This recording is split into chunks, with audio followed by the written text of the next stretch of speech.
right, that should give us sound. Please let us know if we have sound now. Got sound. Oh crap, now we're getting I didn't think about that part. Nice. So we need to mute this one. We need to mute YouTube. Okay. So.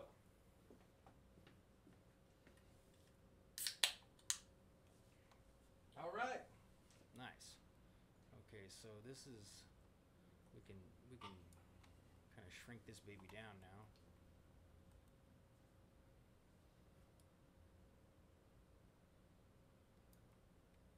Well, I guess we can see the chat now. Oh, but it's going to be slow. Which one of these is the top chat on the side? Click on. Oh yeah, we got to go live chat over here. Click on on that screen, the gray one, and bring it forward, and so we can just see so it covers up our yeah. And you can slide that back one back or over. So we can actually make this a little bigger. And slide the other one this back. one back over here so that, and then go like that. See it. All right. That's not bad, right? All right, best mic. Oh, hey, that's nice. We are really starting to be professional, so. Hey, man! Yeah, okay. Sorry about that if you have your earbuds in. Oh, can you slide it over a little bit so I can see the view count? Oh, yeah. Like, where is it? Oh. We got 4. No, over that way. Up. See? Where is it? It's right. Oh, there. cool. Yeah. 4 watching now. All right. Well, I did make some requests via Twitter and Facebook today to please pick on us in the chat box.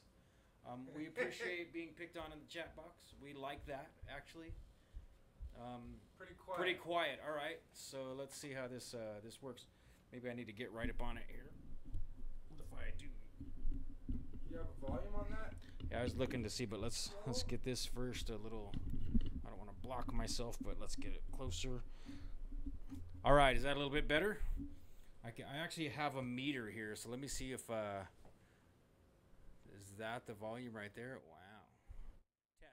Test. Yeah, that's maxed out. So let's see. There's settings here. Hide, unhide, rename. All your properties. Does your microphone have a volume on it? No, there's no volume on the mic itself. So just break the mic stand. Check the microphone. That probably should be a little bit better. It's kind of quiet. Break the mic stand. Check the microphone. I wonder if it'll let me add more than one source. I'm gonna try and experiment here. And turn the camera or the mics on for the. Yeah, turn turn these on too. Let's see. Add audio input capture. HD webcam. Okay. HD webcam. Yeah, this might give us immediate feedback here. So. Yeah, it's working. It's kind of. Okay, so that. This might give us immediate feedback here. Yeah, it's working. Test, check, 1, 2. Test, check, 1, 2. Test, check, 1, 2. Test, check, 1, 2. So that's almost like a boom on the room. All right, thanks for your help, Adam Lore. Ladies and gentlemen, if you're watching this and you've never checked out the famous Adam Lore on Twitter, on YouTube, in real life, any way you can get to him, you should do it. And Jim's got his phone sitting over here, so forgive us if you're getting any feedback on that. This is interesting. So have you ever seen this program or software, Adam?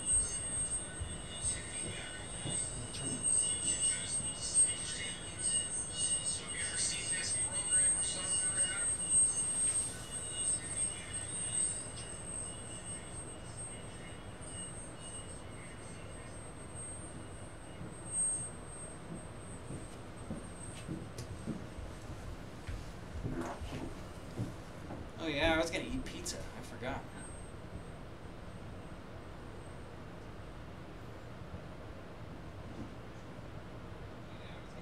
Okay, I'm getting feedback off of Jim's phone over here. Are you hearing that out there?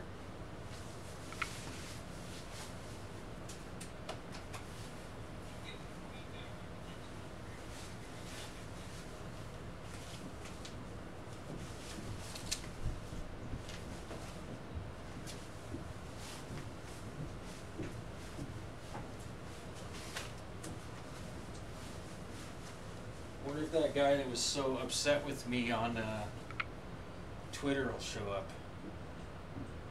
Yeah, it was sounding chaotic, so hopefully that's a little bit better now. I guess I could throw my headphones on for a second and see what I get. Where'd they go? Oh yeah, they're on the bongo drum. I guess I should tell everybody on Facebook that we're live. Oh yeah, good idea. Right, let's test, check. Can I hear that? I'm not hearing anything like that. So, testing, check, 1, 2. Yeah, that's not giving me anything. I can hear you. But you should be able to hear me, but I can't hear myself in these headphones, so it's not helping me any. You want to plug them into the computer? Yeah, the cord's too short. It's not.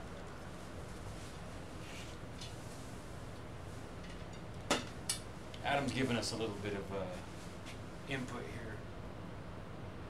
So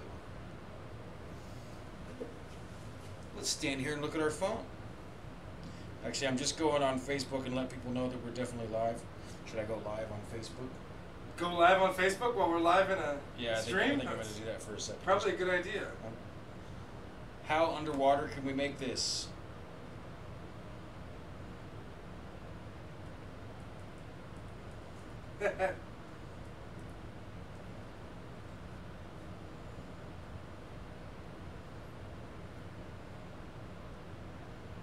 Computer. Yeah, it was sounding chaotic. Is Whirlpool satanic? Now that's a good question. Yeah. Why is this? Oh, come on, Facebook. Do your thing. What's on my mind? A lot, Facebook. A lot. I'm gonna get a glass.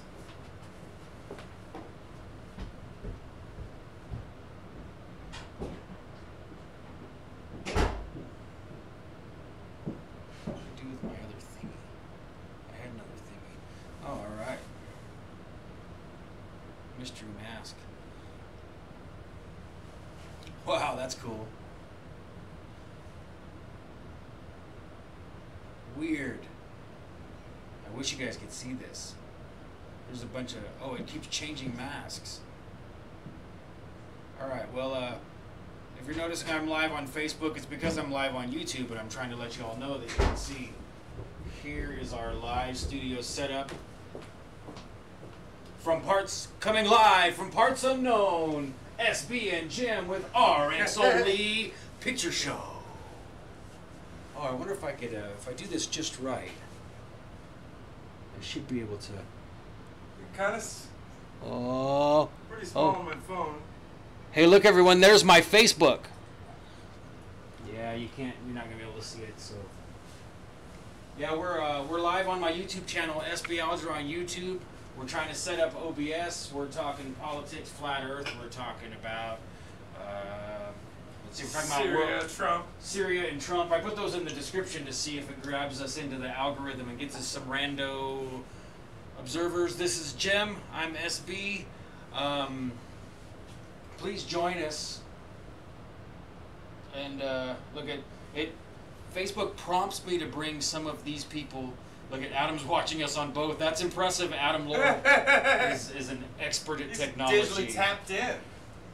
I don't know that I would be afraid that would make the browser crash. But yeah, we're not going to stay on here on Facebook too long because we're over here on YouTube and we think YouTube's more important. I like YouTube better than Facebook. I'm not a Facebook fan. This random effect on I'm going to sit here with Jim for just a second. Pardon me, folks, if you're watching on YouTube, but check this out, okay? I'm a wizard. He's a wizard. And, let's see if we keep going. Now I've got a purple mustache. And, oh, now you've got a purple mustache. Now I'm a robot. The one with the, there was one with like a flashlight under your chin. Yeah. Now I'm a blues brother, which is true, I really am a blues brother. I am the blues. brother. But anyway. Yeah, we probably better get Hi, back cousin. to Please come join us on YouTube. Type in SB Alger on YouTube and come check us out, man. We're over here and we will totally field your questions in the comments section. We will play along and have fun live on YouTube in our slowly coming together variety show studio. Music, art, politics, nonsense, a heavy dose of what we would call subgenius or Discordian nonsense. And I know some people might be offended by that, but oh well, that's what they gave us, so we took it. So anyways, all Facebook people, goodbye. Please come to YouTube. We want to see you on YouTube. We don't want to hang out with you on Facebook. We want to hang out with you on YouTube. Okay, bye.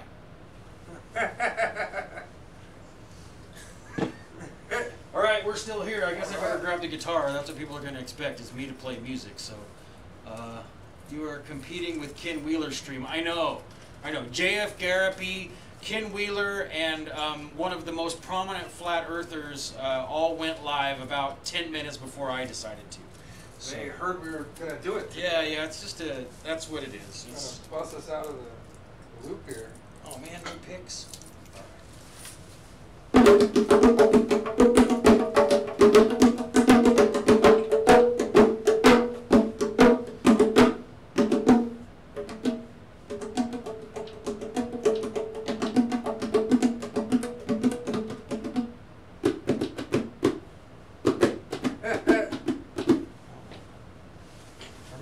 Detune that silver guitar so that we can get ready for the we got to get our Alex Jones song down.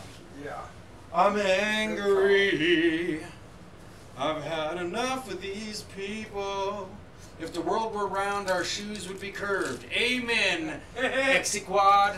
Welcome to the RX Only Picture Show first live stream using OBS. And OBS isn't a good thing. Don't let me forget those. I guess I can't.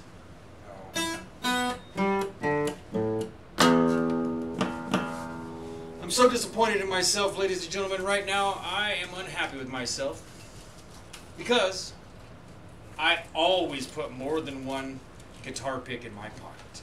Always. Every single day, I put my keys and a crystal and a little tiger's eye that was my dad's and 2 or 3 guitar picks. And I have none. Guess you didn't today, huh? I didn't. And I'm exaggerating slightly, but I'm also dead serious. I can't believe I don't have a guitar pick. Excuse me. Be right back. It's gotta be. I didn't see one up there. Guitar pick. Maybe there's one upstairs. Oh, there's a metal guitar pick. If I use that thing, I'm gonna have to fucking restring my guitar next week. Well, maybe he's being cheesy. Thinner. And oh, that's a pretty thin metal guitar. That'll work. Yes, that'll work. All right. Oh shit. All right, I'm making a mess. Let's get this making a mess part out of the way. RX Only Shit Show.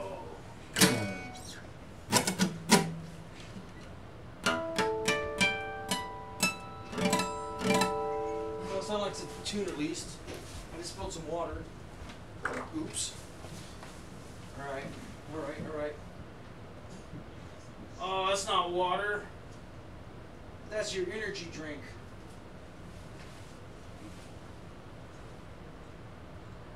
Kicked over Jim's energy drink. Man, I feel bad now. Do you think we're in a simulation? Well, Exiquad, my question to you would be, if this is a simulation, it's a simulation of what?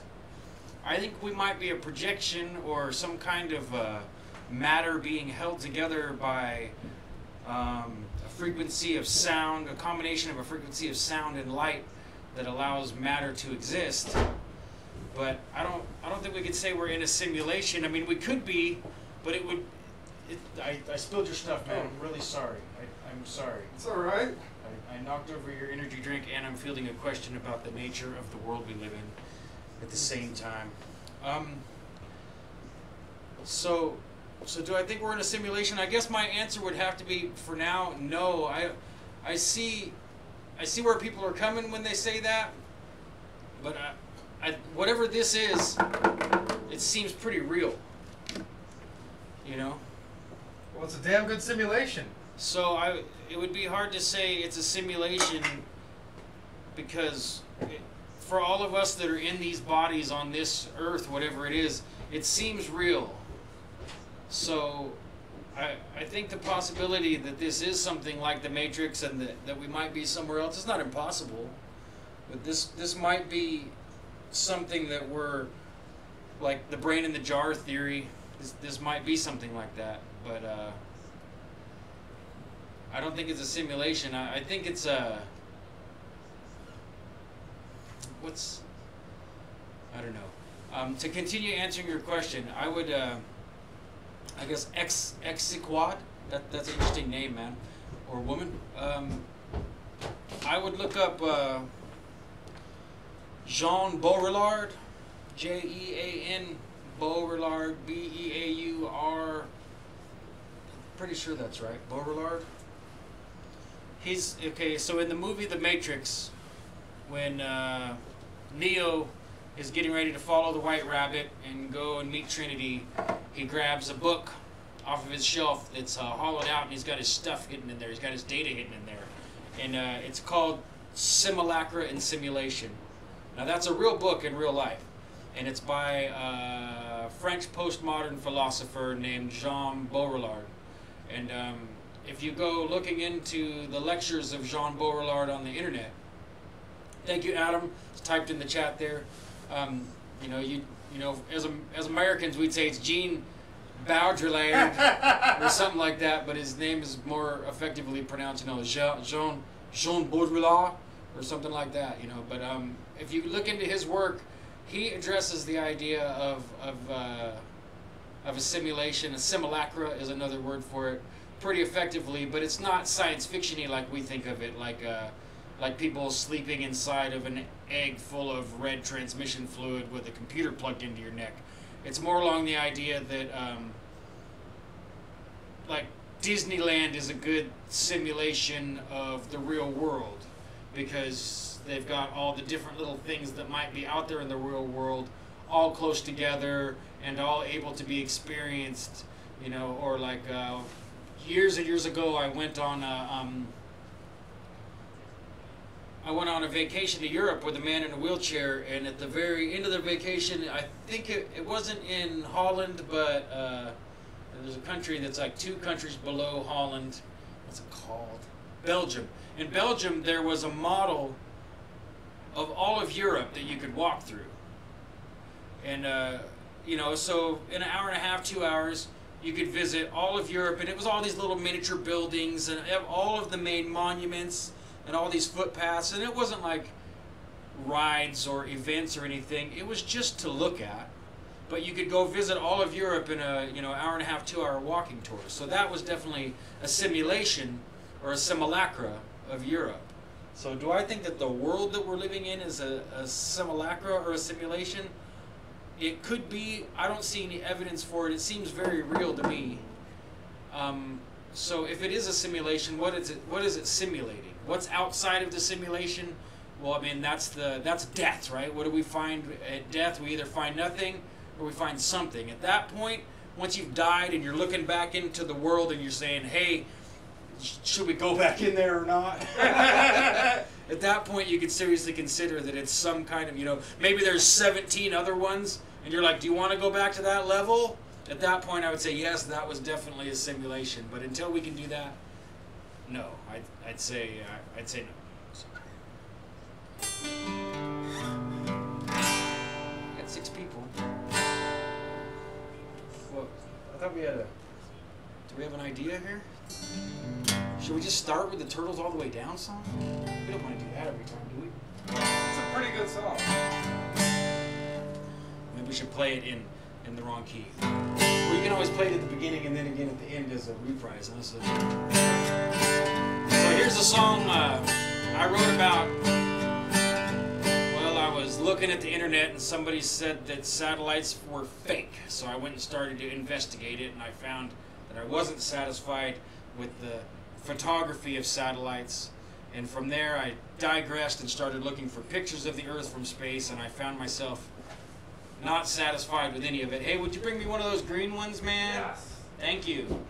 And so I wrote this little song because I remember that years ago I had imagined that the Earth was flat, and I'd forgotten all about it.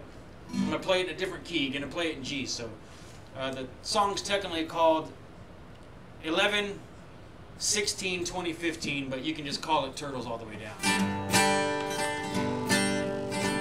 Maybe I'll play it a little slower. Strum here for a minute. Somebody tell me, does that sound alright? Can you hear me? What do you do? Give a sound check live here. Waiting for somebody to chat in there and say yes, no, or maybe. Ha ha ha ha.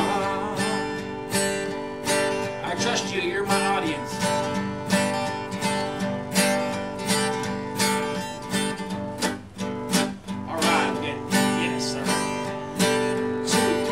Today I remember that I'd forgotten the Earth was flat. Really can't tell you just how I feel about that. All this time wasted thinking I'm standing on a ball, when the truth is I have no balls at all. Because this turtle's all the way down, this turtle's all the way down, this turtle's all the way down. This turtle's all the way down. This turtle's all the way down. Turtle's all the way down. Well, it's all about Jews and Masons wearing silly hats, fucking lying, warning, and cheating based on where their fathers sat. Not brand enslaved the indigenous. Get them all spun out, spun smack, replace that yin and yang. Until this turtle's all the way down, this turtle's all the way down, turtle's all the way down, this turtle's all the way down, this turtle's all the way down, turtle's all the way down.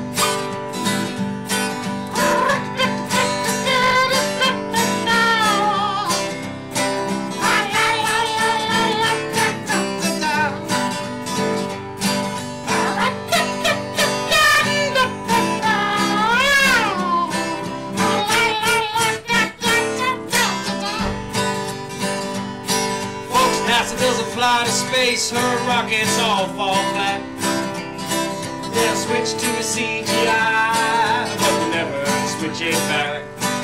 No pictures of the Earth or other galaxies, no satellites in the sky like flies or gravity. Because this turtle's all the way down, this turtle's all the way down, and you've been played for a clown. This turtle's all the way down, this turtle's all the way down, and the fool's head's wearing the crown.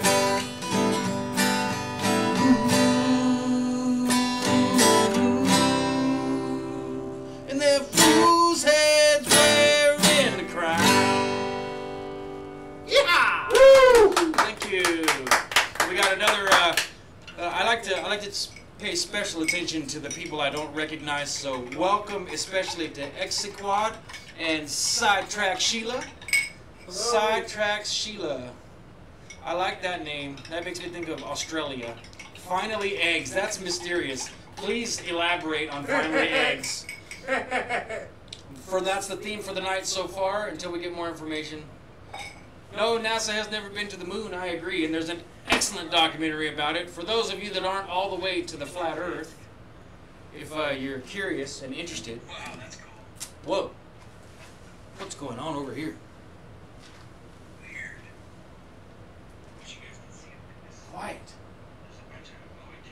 think Facebook is jealous on my phone. What's happening? It's my we went live on Facebook while we were live on YouTube to tell people on Facebook to come over to YouTube, and now the videos are replaying. So no more of that. No more of that. All right, but anyway. Which moon? Which moon? Yes, yes.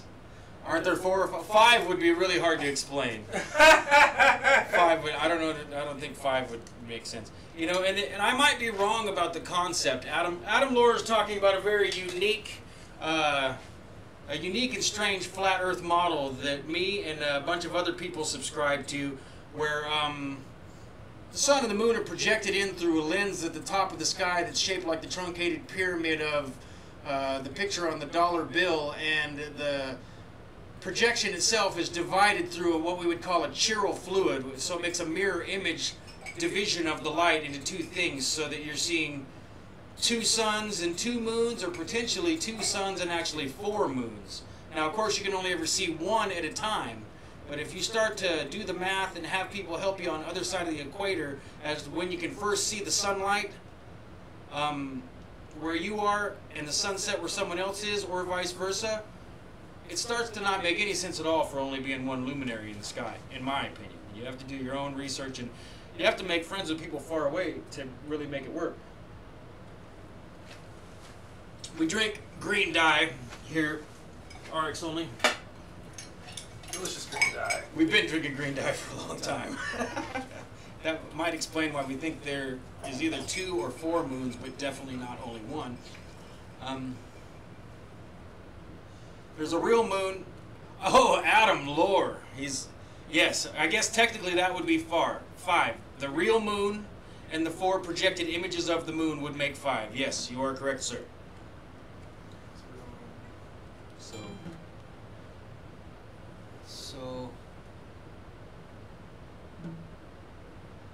what if, let's say, you have 2 flashlights and one has no light and one does, you spin it in a circle?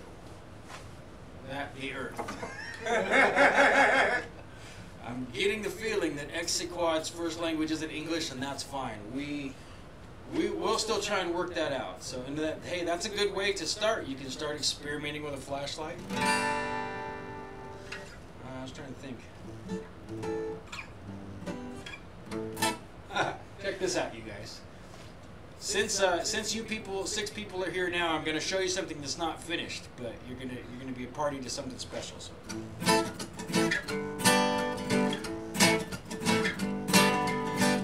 It's funny. The first place I ever tried to play this was probably at your house. A different house. Back when we were kicking it with Ghetto Jim. I don't remember that guy. Yeah, well, it wasn't a guy. It was always the same Jim. All right. Drink lovely organic Rockstar, or don't. It's really probably not a very good idea. All right. Let's do one more song just because I got it in my head here. Now, I might make some mistakes. Please forgive me in advance. I haven't tried this for a while. My right foot is sticky because I kicked over Jim's energy drink. And fuck these niggas. I swear I spare anything but these niggas. Put the gun and gun, fuck these niggas. Take the knife out with the AK and cut these niggas. Yeah, and fuck these bitches. I swear I spare anything but these bitches. Say I don't care, I so what these bitches. Put young moolah money way above these bitches. And if it ain't broke, don't break it.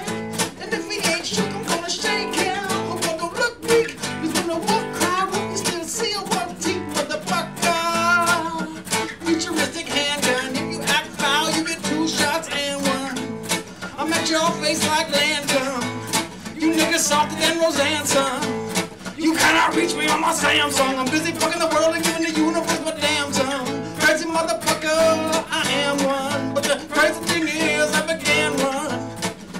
All white bitch, straight like it's jumping back to 36, nigga.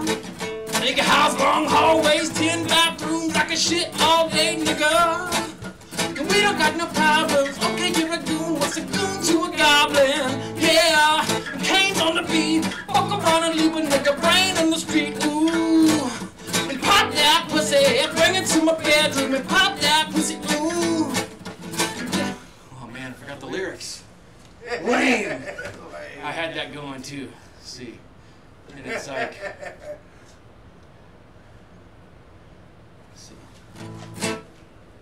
Steady mobbing, Kimasabi, big ballin' is my hobby. Yeah, I'll have to work on that. Sorry, that was close. Not quite. That was a good start. It was a good start. Kind of leaving us hanging. You're gonna have to finish it and come back next week. Yeah, tune in next week for. Well, see, okay, this is a shout out to Snake Gang. Snake Gang Walla Walla. There's a few people out there that know what that means. Alright, there's a gentleman that I'd like to get on the show for an interview. But what I'd like to do first is build up all of his rap aficionado friends, the actual rappers. Like, he allowed me the opportunity to see live in my small hometown and also meet in person backstage a Seattle rapper named Nacho Picasso. Nacho was awesome, so shout out to Nacho Picasso too. But I think we could take the idea of internet blood sports. Here on our channel, we're going to have blood sports where people disagree and argue. Instead of just having a regular old argument and debate where people disagree and get emotional or yell, instead what I would like to see is if you want to disagree, that you have to disagree through freestyle rapping.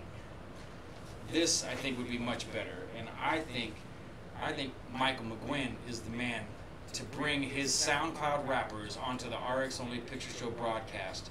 If they have a beef, let them come on to RX Only Picture Show on a Wednesday night and squash that beef by competing in freestyle rap disagreement and then having the audience or Gemini judge who's the winner. And then I guess the loser, like, he should have to do something like take a bite out of a wet roll of toilet paper or something. Oh. That's pretty low down. Let's see. What if you're in your own world and I am a simulation talking to you? That might be, you never know. Well, I mean, technically, that's true because that's definitely true. That exequod I can agree with because you're talking to me through the internet. And I'm actually here in this room. This room's real. So you definitely are in a simulation as far as being on the internet. Now, outside of your internet connection, there's some kind of device. There's like a phone or a laptop or a really old computer with a CRT monitor, and you have to interface with it. So you're putting yourself into a simulation to get your info to pop out to me and vice versa. So we're going to take the definitions and hone them down that far. We're definitely using a simulation to communicate with one another. I know that's true because it's confusing if I watch the YouTube video that I have open because it's delayed by what, 4 or 5 seconds? Something like that, yeah. And so that if I try and watch that, I immediately get confused because it's latent, which means it's delayed and there's some processing time required there. Well, isn't, you know, that sign at the mall that says "You are here"? That's like a little map of the mall. Yeah. That's a simulation of the mall, right? Absolutely. And you are here, so that little dot is inside the simulation. And then symbolically, I guess you are too. Yeah, so that's why. So what Jim said. That's why I have a problem with the idea of the whole thing being a simulation. So say we all go to the mall and we want to go to the food court because we want to get some Cinnabons because we don't care about our health. And so we look and there's an X and it says "You are here," and then we're looking at like it's 3 floors up because it's a huge mall, and here's the food court and there's where the Cinnabon is. So we're using the map as a simulation of where we are. We're inside of the real mall so we can kind of see which direction we need to go. Well, so then for me to wrap my head around the idea that you remove that one more time and we're outside, so then we're using a simulation inside of a simulation. Is it simulations all the way down? Like we're avatars of our own. Yeah, that's it's so. Running around inside of this simulation in these bodies. I mean, I could get deep on that because I have for many years always felt like I'm not my body. Like information's being transmitted to my body from God, or my spirit is being projected or transmitted or sent as a signal into this body of flesh. I mean, that's how I function in the world. I don't feel like I'm definitely just my body. Like I'm more than that.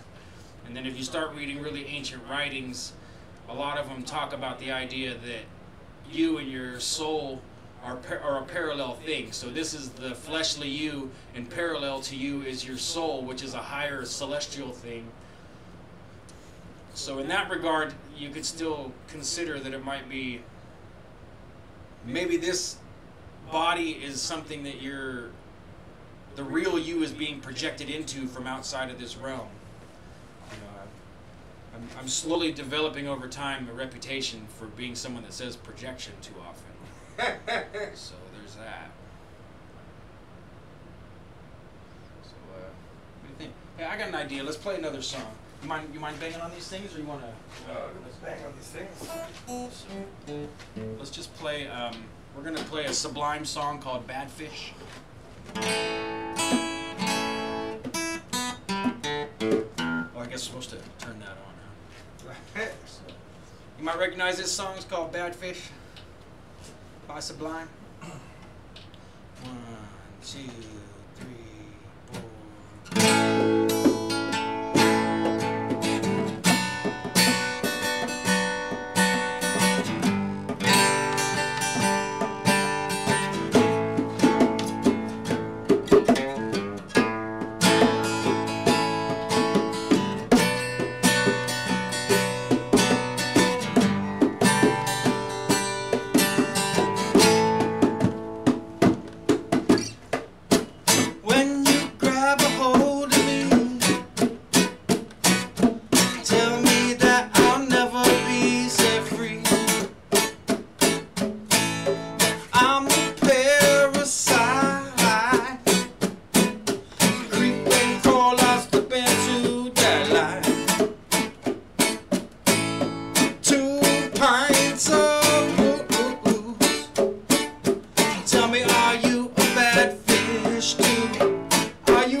was fun. That was fun. So we're wearing a costume. Exequod is still with us.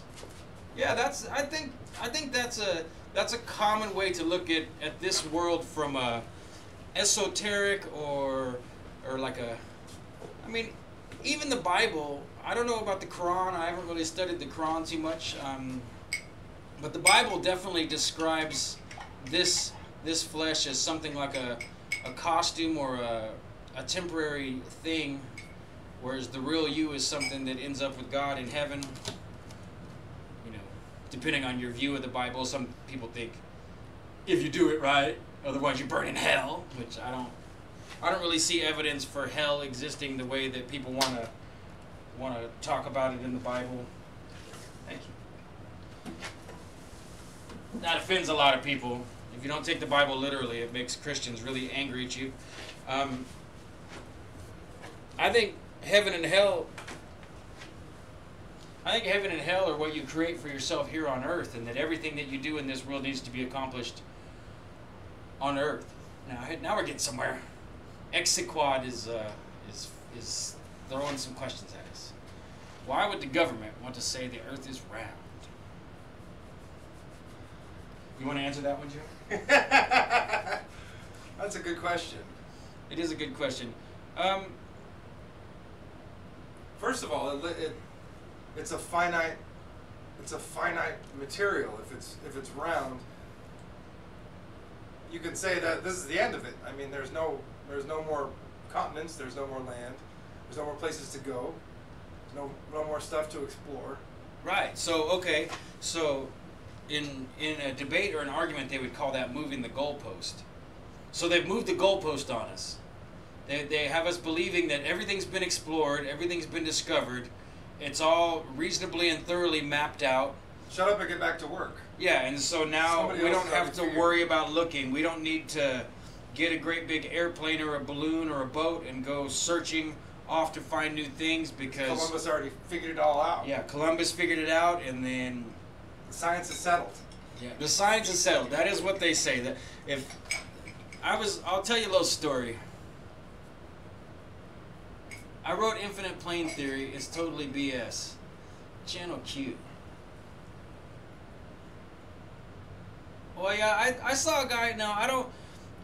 The whole reason we're here right now is because I went on Internet Blood Storage with Andy Worski and JF on April 1st of this year and debated against JF about the Flat Earth. And it was a very cordial, nice debate, not like some of their other debates.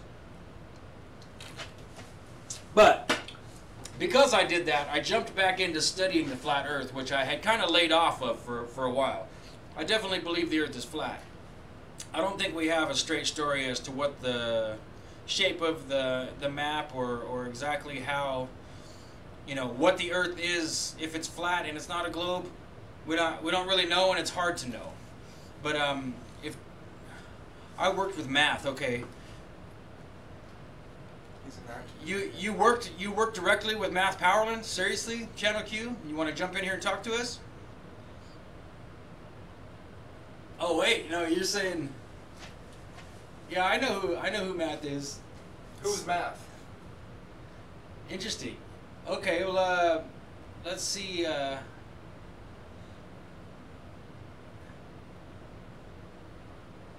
So that Adam Laura's asking you a question there. Let me see if I can figure a way to drop you the link. Boy, with OBS, I don't know how to do it, man. Maybe it's better to just field it this way. So you're saying that Math Powerland's just playing around, that you and him are good friends, and that he's faking. Because I follow him, but man, he's intolerable. He's a terrible guitar player. So if you're good friends with him, tell him I said either learn how to play the guitar or stop playing on live streams. It just sounds terrible. Like, I watched his recent stream. Math Powerland currently is in Las Vegas, I believe. He's doing epoxy floors. He's got his girlfriend. She's pregnant on the stream with him, and they do a morning show, Flat Earth in the Morning. And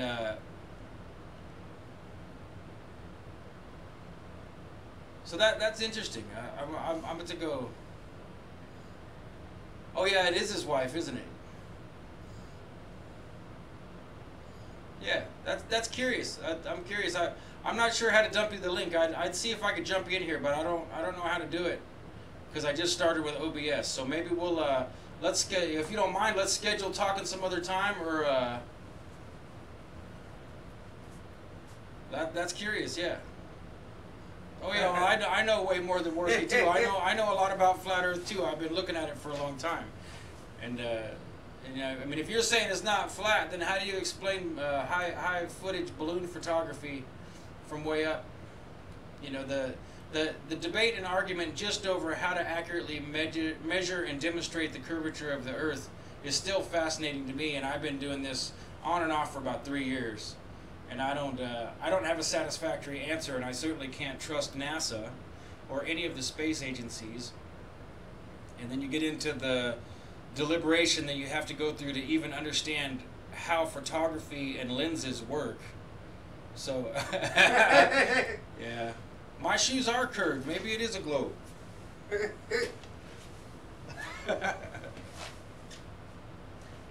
But no, yeah, Andy Worski doesn't know anything about the flat Earth. I was timed out again. You can invite me another time. Yeah, yeah, man. I'm gonna go over here and open your channel in a different window, so that I can remember you. Wow. It's coming up. Well, I'll be able to find it later. But now we're getting some chat. Okay, Yeah. This might start to be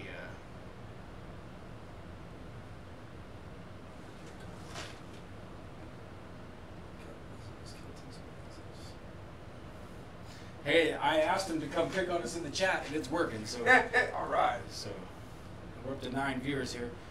Forgive us if we're slow at this, folks. This is the first night we've had OBS. We got it working. That's why it says please stand by. You know, once this picture is done, well, I guess I got to step this way because I'm the chiro fluid. I'm the opposite. Okay, this is just so you guys know, if you weren't here, and you probably weren't, this is my beginning of a portrait of one of the Bogdanov twins. And we'll probably be auctioning this off or giving it away at some point. And it will look much better than this. This is just the most rough outline of, I don't remember which of the two Bogdanovs it is, but... The handsome one. You know, it's the better looking one. But, so, you know, that's... we consider this a variety show. Do art, talk politics, talk conspiracies. We'll probably get Jim in here sculpting something at some point, or both sculpt something. But I think I'm going to come back now and try and scroll back up in this chat. So everybody, time out. Wait. And let me go back and look. Hold on. All right. Let's go back up here. We were talking to Q about math power. More than Worski. Our shoes would be curved. I was timed out again. You can invite me some other time. A guy can explain. Okay, so starting here with Ben. Capitalism is unsustainable and creates artificial scarcity while wealth is concentrated to the upper class. Infinite growth is impossible. Okay, so Ben's coming and he's going to preach some socialism and communism to us. Infinite growth is impossible with finite resources, about the distribution of goods, control of production. Channel Q still says he knows everyone in Flat Earth. Okay. I'm curious to talk to you, Q. How is it moral to maintain a violent class system under capitalism? This is interesting. This is the first time I've had someone just directly try and preach communism to me, so I find it bad. I've studied communism and capitalism both extensively, and I don't fully endorse or agree with either system. I'll tell you a secret, they're moving you into a new system called communitarianism, and almost nobody knows anything about it. So if you want to find out what's next, look up communitarianism, and it's kind of what I would call the worst of both worlds. You get the worst parts of capitalism and the worst parts of communism and put them together. That sounds fantastic. And then you get communitarianism.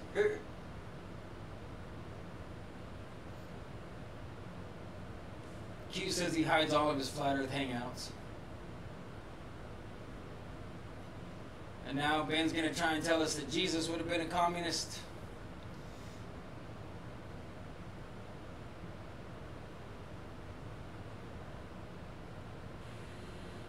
Yeah, sorry, I'm just trying to catch up here. You need mods in chat. Yeah, I do. Because we're going to have to dump Ben here pretty quick. I could mod Adam Lore here. Give Adam a wrench.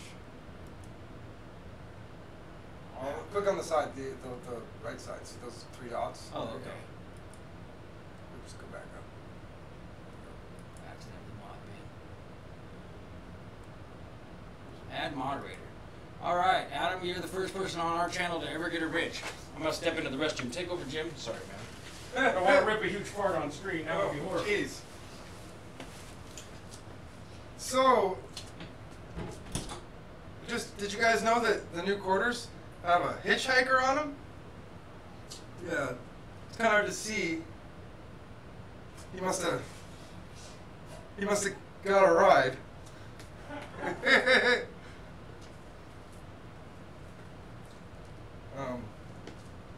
Let's see.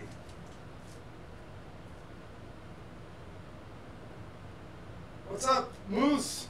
All right. How's it going? No, Moose, I'm dropping a deuce. Moose, Sean said he's dropping a deuce.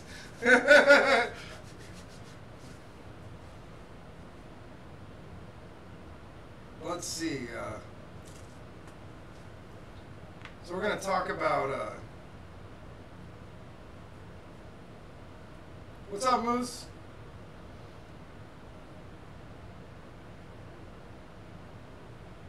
Yeah.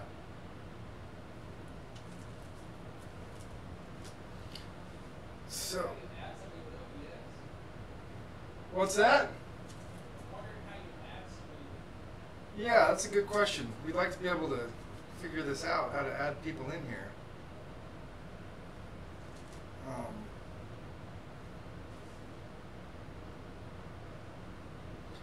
Let's see.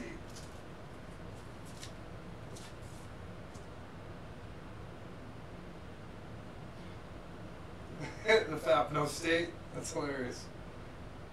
Trap no state? If the Earth is flat, how do you get to the other side of the Earth? Well, you could go around in a flat model.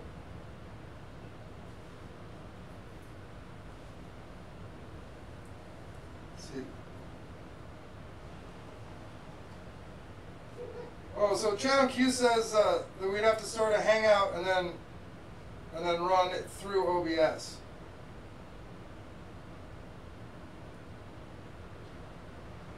What about the atmosphere? It's kind of tricky if you've ever had any experience with vacuums. And space is a vacuum, being right next to our atmosphere. It's kind of doesn't make a lot of sense because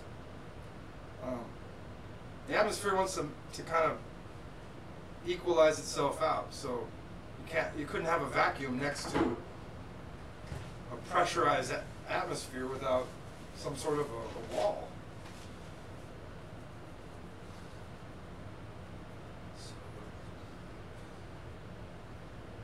The atmos plane. Yeah, the Atmo plane. Oh, I see. He's saying we'd have to do the... Yeah, we have to run the Hangouts and then... Alright. Well, in the future, folks, we will start a Hangout and run it through OBS instead of using the link. I didn't realize you couldn't add people, so Channel Q, I'm going to find you on YouTube. I'm going to subscribe. Please like, share, subscribe to this channel, or don't, as Richie from Boston would say. You know, if you want to, we're going to do this every Wednesday. RX Only Picture Show live every Wednesday from about 7 till probably 10 o'clock. That's the plan. And Ben is a spammer. Yeah, I agree. So, and I'm hoping that Ben's gone now. Because, and you know, we trust Adam Lore's capitalism style. we trust Adam Lore's judgment. That's why he has the wrench. So, if you act like a stupid motherfucker, Adam will probably put up with it for about that long.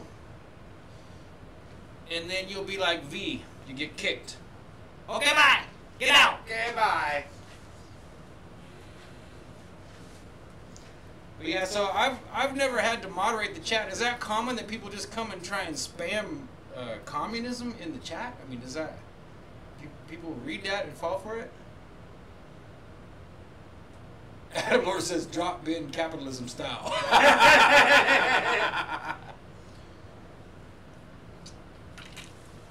I don't really have a problem with capitalism except for one thing, and that's usury. Okay, compound interest is the death of any goodness in the world. So you can't, you know, instead of any kind of graduating long-term interest on any kind of debt that you might hold, you need to be able to pay a fee, and not a fee that increases over time, but just a one-time fee. Now I understand if you say you're going to borrow $1 million and they're going to charge you $100,000 to borrow $1 million, you can separate out $10,000 a month on your payback, as long as it stays as a fee. You know, and you can still call that technically interest, but compound interest, usury, at that point, there's just no way to get out of it. It's just going to eat up all of your potential wealth or profit. You're never. That's why you hear people wringing their hands crying about student loans. The real problem is, you know, I mean, I know people that are very reasonably wealthy and successful who still haven't paid their student loans because the interest just went through the roof and you can't keep up with it. But yeah, so if you're gonna tag Flat Earth, you'll need mods. Thanks, I appreciate your input, Q. I'm interested to hear what you think the nature of this realm is if you don't think it's flat. I mean, I try to not follow all the shilly ass wannabe flat earthers, and it's really weird to me. Like they have them all come out and do their little thing, and they have their fake infighting. Like, if anyone's followed the Flat Earth, you can see this, that like Eric DeBay versus Patricia Steer, and all this little infighting, and little tribe over here and tribe over there, and different models and different shapes. But then weird things like suddenly they all drink their own pee. Like, what the hell? Like, that to me, that's kind of the same as if you watched the debate. One thing I did catch Worski and JF with was saying famous professionals who are in media, actors and performing artists and newscasters, the fact that they tell people that they have to wear a dress to be successful. When they looked that up, I'd say they were a little surprised that they saw some evidence of it there. But you know, you can find Sean Hannity in a dress. You can find the senator that just got shook out of office, whatever his name was, in a dress. They tried to put Dave Chappelle in a dress, and on and on and on. So to me, it's a tip of the hat. Like, hey, if you want to play along, you want to be a part of this club, then you have to, you know, demonstrate that you are acquiescing to our will, that you're doing what we tell you to do. You know, and it could be that the person knows that they have to play along, but it could also be that they play along unwittingly and don't realize that they're without knowing, they're sending a signal to people that they're a controlled or managed or owned entity, you know. So I'm reading Q over here. I wish I could hear this better. I'm back at it washing fishes. Fishes or dishes? I like the idea of Stephen Moose washing fishes. That's funny. So I'm reading Q's comments here. Comedy is a limited art form. Moose, have you covered anything on Count Dankula yet? No, I haven't. I haven't mentioned Dankula at all. Dishes. Well, that's too bad. You have to wash the dishes. I hope that eventually you get promoted and you can be the fish washer. You know, fish practically wash themselves.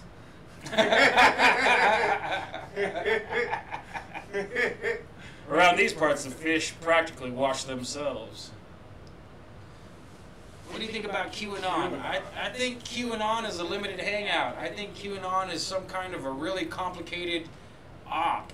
I think it's definitely a lot of real information they're dishing. There's lots of things that QAnon has said, and I'm on the chance sometimes, so I've seen this shit going on for a few years now. You know, what's it, 2 years QAnon's been around almost? And there's definitely things that whoever that is posting, whether it's an individual or a group of people running an op, they've said things that definitely have come true.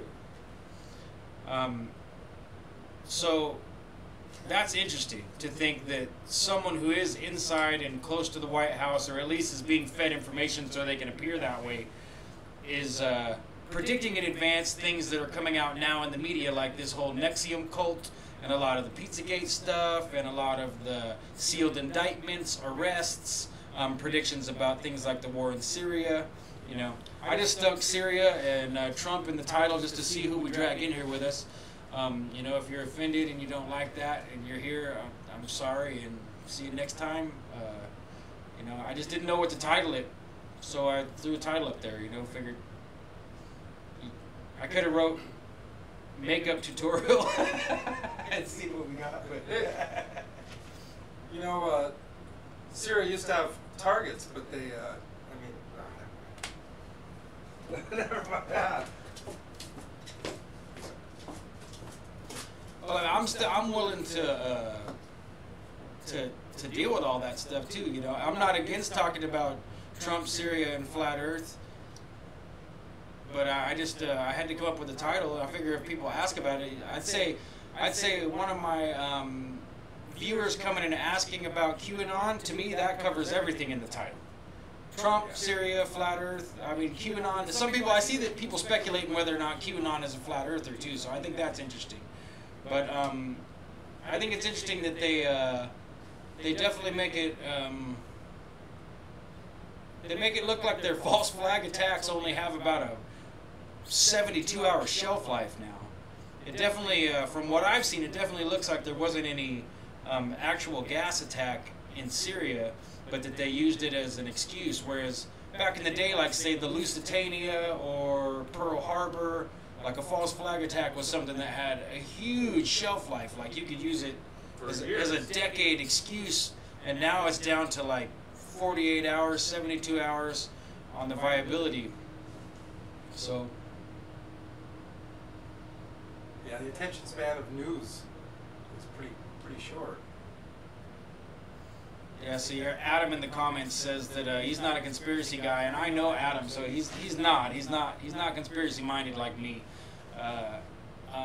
He says the recent stuff with Syria seems hella fake, and I think they know that there's certain people that are still tuned into mainstream media that don't really step out into the internet, and they think that people that talk about or use the internet are just being fooled by the internet, and those people, you know, nowadays they're calling them the boomers. Those people still hold the purse strings on most of the influence in the world as far as getting a crowd of people to act like sheep, you know. Younger generations are coming up, in my opinion, and we're going to eventually be in a position where they have to do a better job of managing it and controlling us. But the people that are between 70 years old and still have their wits down to just a little bit older than me, maybe 50, those people still are the mainstay all around the world, in my opinion, of who has influence over what's going on outside of the upper echelon oligarchs and everything. So I think they still have to poke those people with a stick via Fox News, MSNBC, and whatever, and that's what you're seeing. And they know that poking them with a stick doesn't work as good as it used to. So leave Grandpa alone. Is Channel Q a lady? Maybe QAnon hates flat Earth, but you weren't there as a flat Earth. You need first-person proofs. I have no idea who QAnon is. I think QAnon is probably a team of people. I mean, people leave Grandma alone. She is. I've heard it speculated. I just most people call Q a he, so I just I'm just using the same words that anyone else does. So okay, Channel Q's turning against us here. She is. So. No, I don't assume that I know anything. For the most part, I'm pretty stuck on what I can demonstrate to myself in person. So go back and but yeah, I think most people have never, as far as Syria is concerned, most people have never really, especially the people I was just talking about, the boomer generation or the older generation that still watches what we call legacy or mainstream media. Most of those people don't understand political Zionism at all. And when I found political Zionism, I got sucked into it and it blew my mind. And you know, people want to use that as an excuse to talk about Jews or blame the Jews, but if you really look at political Zionism, the more influential group inside of the Zionists is the Christian Zionists. I'm not saying that they're the more influential over everything, but they're definitely the ones that are steering and moving things around. You know, the people like Jerry Falwell or the big-time preachers on TV, the huge mega churches, those are the people to watch to see, you know, where they're trying to get people to move. Channel Q says, and I'm a girl.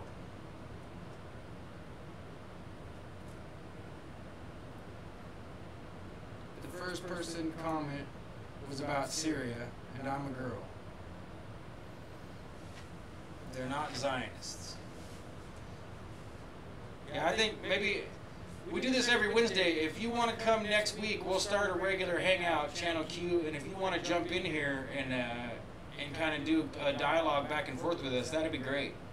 Because reading your chat and trying to answer it seems kind of funny, but I'm curious. I'm all about just hashing things out, and I'm not sure who you're saying aren't Zionists right now. That's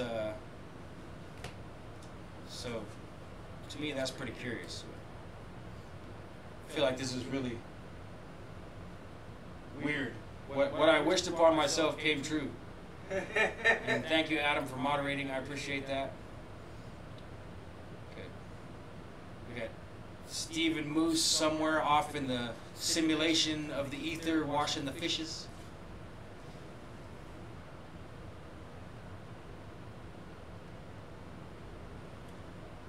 Yeah, see, Channel Q here knows a lot about how to stream. So yeah, we're just doing this all live. After the Warski show, we decided, screw it, let's be live. And instead of learning how to do it very carefully and then coming out, we just pushed the button and went live for what, a month now? Every Wednesday for a month. So maybe I'll just play us another song here. What do I do with the strap? Down there. There it is. This was a gift from my friend, Jim. He gave it to me. So I heard in Syria they changed all the Walmarts to Targets. Did you guys hear that? Oh no, we got to get that drum a little closer. Here, I'll say it and you follow me up here. So. Jim said, and I quote, he heard that in Syria they changed all the Walmarts to Targets. Woohoo! Maybe ring that bell. Oh yeah, this clears the air. So let's play another song.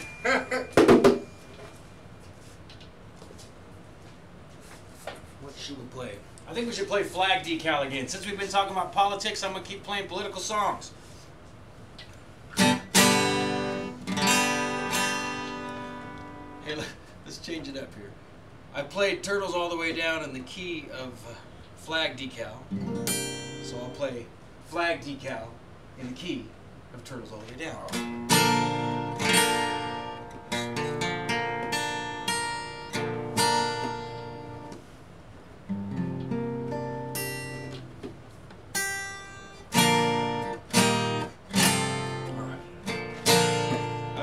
The man who wrote this song is John Prine. I highly recommend his work. He's still alive. He's an old man now, and he just published an album. If you've never heard of John Prine, any of you out there listening, please go check him out. He's written some amazing songs, and he's one of my very favorite artists. So.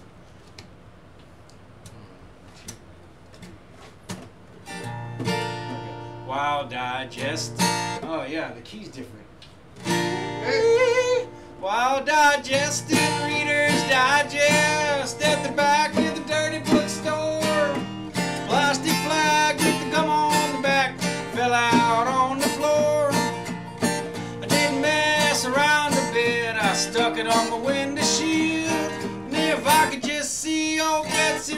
boss, I'd tell her how good I feel.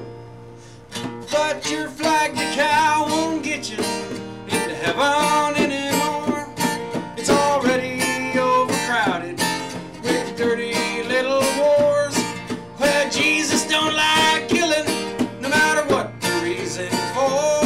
And your flag decal won't get you into heaven anymore.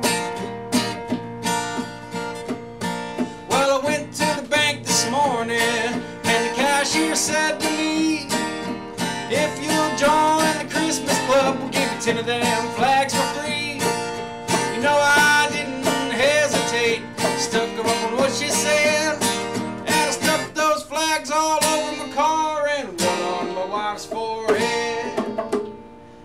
But your flag decal won't get you into heaven anymore. It's already overcrowded from your dirty little wars, where Jesus don't like killing, no matter what the reason for. And your flag decal won't get you into heaven anymore. Well, I got my window shield so full of them flags I couldn't see, and I drove my car up over the curb and right into a tree. By the time the police got there, I was already dead, and I'll never understand just why the man standing at the pearly gates said, but your flag decal won't get you into heaven anymore. It's already overcrowded from your dirty little wars, where Jesus don't like killing, no matter what the reason for. And your flag decal won't get you into heaven anymore. Thank you. I wish I could hear you guys clap. I know you're clapping. They're clapping. Yay! If the light's on, Sean plays a song. So what now? What do we do? Well, We got 8 people. Bravo, thank you. I don't know if we can screen share with without the. Yeah, I don't think we can screen share without the hangout either, so you guys are just stuck with us. Here we are. I thought we were gonna... Oh, that's what you were thinking to play that Alex Jones song, huh? I was thinking those Whirlpool commercials, the care Oh, commercials. yeah, crap. We were gonna talk about Whirlpool. How do we do it? We could kill this and restart. I don't know if that's a good idea. Yeah, I don't know. It makes me scared to... makes me feel desperate that I'll lose my 8 viewers if I kill it and restart. Plus, there's no guarantee. Well, let me at least explain the premise, okay? So Jim and I have been studying conspiracies and strange things together now for probably about 3 years. Maybe a little bit more. And for those of you that are pretty solid on your conspiracy info, you understand what the whole Bohemian Grove and the cremation of care and the concept of the cremation of care is, well, it's an idea that you do something to minimize or destroy your capacity to be deeply affected by your emotions. So then, and you know, at the Bohemian Grove, the legend is that way back in the day, that they would take and tie a young child to a board and burn him in front of this big owl statue called Moloch. And then later, as things progressed, supposedly they just started to use a dummy, a representation, you know, like the straw man instead. That's funny, the straw man. That made me think of that movie. Wicker Man? The Wicker Man, yeah. So all those kind of things go together. The Wicker Man, the Nicolas Cage version of the movie, or the old version of the movie. You know, the idea that something has to be sacrificed, has to be blood sacrificed for the magic to work. And in this case, the magic would be the cremation of your own personal ability to care. And so the deeper meaning or thought behind all of it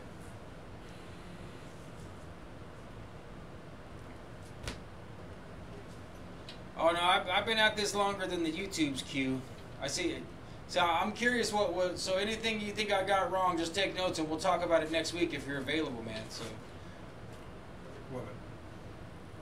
Yeah, I know. I don't trust Alex Jones at all. I think the whole idea of him sneaking in there and catching that footage just stinks to me. I don't think that Alex Jones just snuck up while the elites were having a magic ritual and he managed to get his old tape video camera back out to his car and sneak home and put it on the internet. I don't believe that. But anyway, the whole point of talking about the cremation of care, as most people understand it on the YouTubes, what you'll find as what I would call the exoteric story. Jim started to notice that the Whirlpool washing machine commercials use the word care in a really off way. And we were going to play them, but because I set this up funny and didn't do an actual hangout, I just did the... Like perceptions of care. Yeah, perceptions of care. And all this, it's just really weird. And then another weird thing was that, like, in one of the commercials, they had a lady, she's talking about how helpful the washing machine is for her. And she's like a refugee with kids from Haiti, which, if you know about the Clintons and all the stuff that has been going around as rumors in Haiti, that's just weird that they would have the Haitian refugee with her kid, and she's kind of complaining about her mother being a bossy cow. Yeah. And it's all under this whole campaign and this tag of Whirlpool's. What was it? It's not. I've got some of them in my links here. Let me look real quick. You know, so I mean, once you start to look at occulted information, you start to. And, you know, I think it's intentional. They want you to start to see the boogeyman everywhere, or the secret symbol everywhere, or the thing that you imagine. They want you to believe that you've found it, you know, that it's hidden in the Taco Bell commercial. I guess Taco Bell's not a good example because it's not really very hidden when they're calling it the Belluminati. But, you know, every single actor making a triangle over his face and having a black eye and all this stuff, you know, So the titles of these are, one of them is The Whirlpool Everyday Care Messy Laundry Commercial. Okay, Whirlpool Everyday Care Messy Laundry commercial. The Whirlpool Care Counts Program. Care counts. So to me, every act of care counts. Every act of care counts. To me, that's an everyday care. Everyday care. And now, everyday care is the only example that you've given right now that I think counts as a regular usage of the word care. Because everyday care is something that we might. Well, I care every day, but I don't have everyday care. Because it's sort of like walking a line between a good thing or a bad thing, you know? Everyday care. Like even that everyday care would be like something that you need to do if you have a delicate item or some kind of disease that you have to maintain. You know, maybe that's why Whirlpool's doing it, because they're thinking of us using the machine to maintenance our clothes. So they've they've tipped the meaning of the word care, because what they want us to do is buy their machine and use it to take care of our clothes. And of course, you know, there's a good chance that we're reading too much into it, but they give us some weird reasons to do that too, with having Haitian refugees and like a mean old lady on the commercial. Yeah. I don't know. Like Haiti nowadays, I'm you know, I guess I'm sucked in. And, you know, you say Haiti and children, and I'm like, because if you go study the Clinton Foundation, Global Clinton Initiative, and all the crap surrounding that. Boy, there's a lot of weird stuff going on there. So, oh, hold on here. We got a question from Moose. Dear, and sometimes when I'm at work, my penis becomes hard for no reason. What should I do? Boy, that's... Well, are you washing fishes with cold water? Well, first I want to say, if you're in the audience and you have young children around, we did encourage the chat to troll us a little bit today, because we didn't have a guest or a specific plan. And I think we're seeing, so far, the peak of that trolling with this question from Stephen Moose. Dear Ann, that must have meant to be Sean. Dear Sean, sometimes when I'm at work, my penis becomes hard for no reason. What should I do? Well, I'd say first and foremost, it depends on how big your penis is when it's hard. So, Moose blocked you. No, you're still here, Q. I hope Adam didn't block Moose. If you're hearing this, not very big. Okay, so if it's not very big, then what I would do is help. I would shove it down to one side really hard and kind of try and get it caught in the leg band a little bit, and then just keep working and hope that it goes back to at least like a semi-erect state. You know, you don't want, you know, if it's really big, like it sticks up too far, like the best thing I've found to do is to stick it kind of in the side of your belt and then tighten the belt down a little bit so you kind of trap the head sticking straight up. So that way you don't have it like sticking out in front of you. Because, I mean, I can understand in washing dishes you do this whole thing and it's sticking out there. You know, you might have to take a break at that point. So,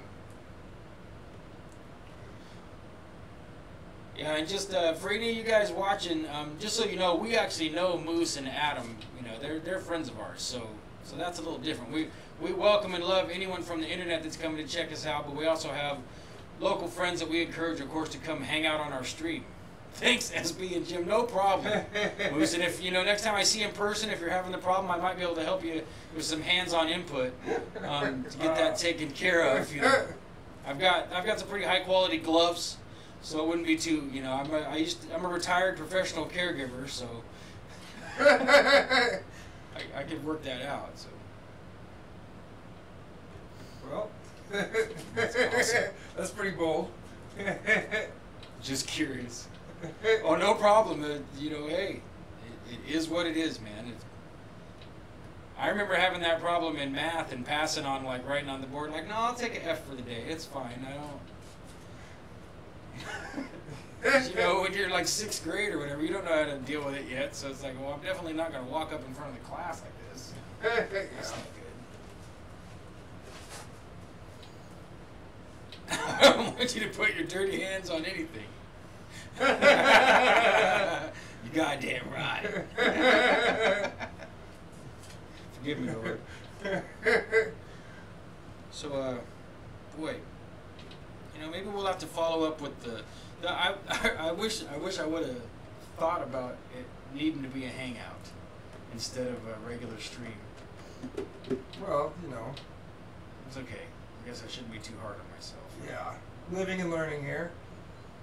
Because, yeah, I'd love to throw one of those commercials on so you guys can see.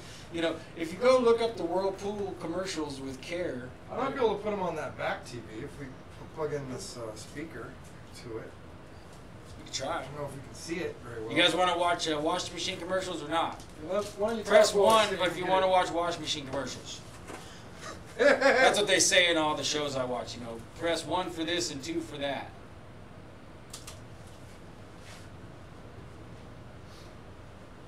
It says, Channel Q, hi, I didn't block you.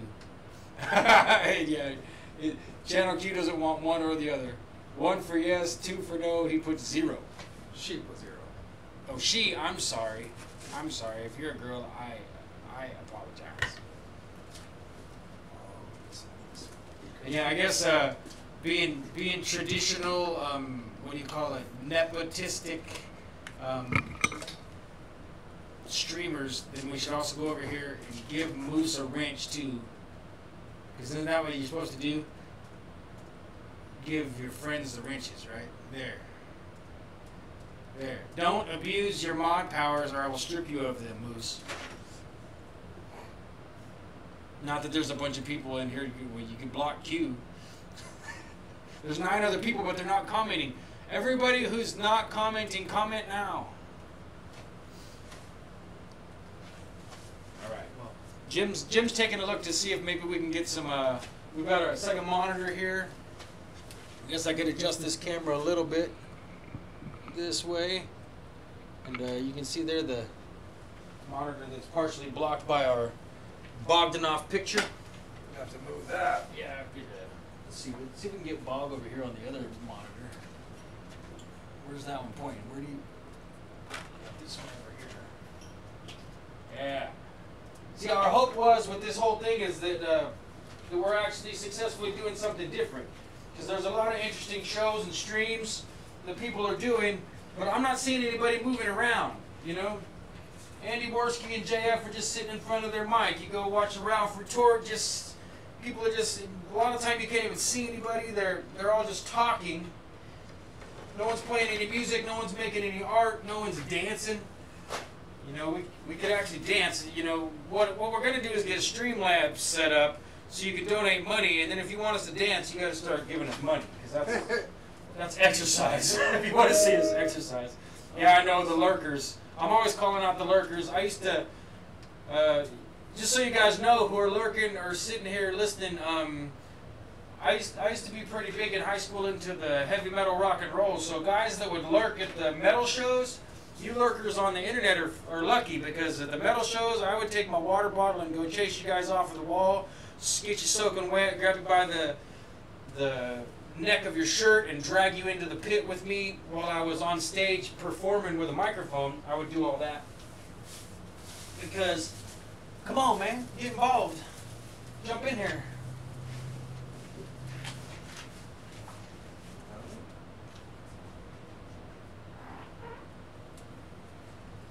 Oh yeah. So. Alright, is that... trying to get this on that camera. There we go. Is that closer?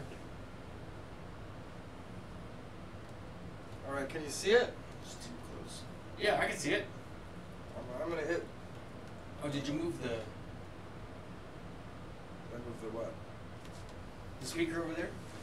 Yes. Do you need it? No. Okay. All right, so we're going to look at some washing machine commercials. This is a Whirlpool Everyday Care Project, Perceptions of Care. I don't know if I've seen this one. Perceptions of care. Every day, 26.1 million Americans care for both children. That care often goes unnoticed. We want to change that. The thing I love most about my family is they love me and my dog. And they love each other. My mommy, my mom's spouse, her name is Tay, my dog, and I. We moved back in so I can help my mom because she's slowing down more. My grandma is from Haiti, and she also helps us out since we're helping her out. To be honest, she brings drama sometimes. It was a lot of adjusting for everyone, but once we got back into the scheme of who does what in this household and who runs the household. I don't tell her I'm the boss. She knows I'm the boss. Once we got that out the way, it was smooth sailing. She knows I'm the boss. What I'm most grateful for that my mom does for me is just being a mom. I feel like I'm the glue that holds it all together. She cooks. She washes my clothes. I food shop, do laundry. The washing, the cleaning, and the cooking, making sure that the bank gets the mortgage, and making sure that my mom's doctor's appointments are scheduled. By the end of the day, I'm usually like burnt out. My mom needs the help. Jamir needs me. Having my mom like right here telling you what not to do. When I get mad, anything pass on my head, I tell them. Her delivery needs a lot of polish. They know I love them. I don't have to say that. They know that. My grandma really wants to say thank you, but at the same time, she doesn't want to say. She also don't want to say thank you. It's my family. I love them because they close to me. They help me out with the chaos, you know. I would love to hear her say, I'm genuinely proud of the woman you are now. My mom also helps my grandma. When she sees my grandma crying, she always comfort her and try to make her feel better, and it always works. I don't express it a lot, but I am grateful a lot. Way to make me watch ads. She knows that. Oh, she's crying real tears too. Or they put an eyedropper in her It's eye. not always easy. It's always worth it. Thank you. Thank you. There's nothing else that you could give me. Everyday care. Everyday care. Wouldn't it make more sense to say care every day? Everyday care is... I don't know, that was... So, forgive me for eating on stream here, but I haven't eaten anything all day, so. Channel Q says, interesting way to make me watch ads. You wouldn't believe how much money Whirlpool gave us to do that.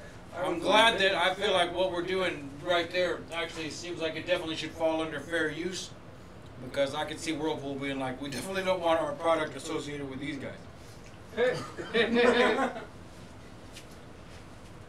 Yeah. But I definitely see a lot of strange things. You got ripped off. What's that? However much money they gave us. Yeah.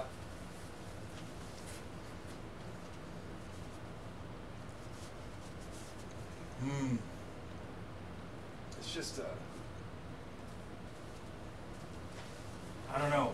I'm trying to think of what to say about that. The fact that they're from Haiti still trips me out. The fact that the woman has a son, but they kind of heavily imply that she's a lesbian now. Because don't they say her partner is blank? So, and just to add it caught our eye because of the out of context use of the word care. yeah. And some of the other ones are worse and even weirder than that. Maybe I'll tap this one and see. This is the everyday care.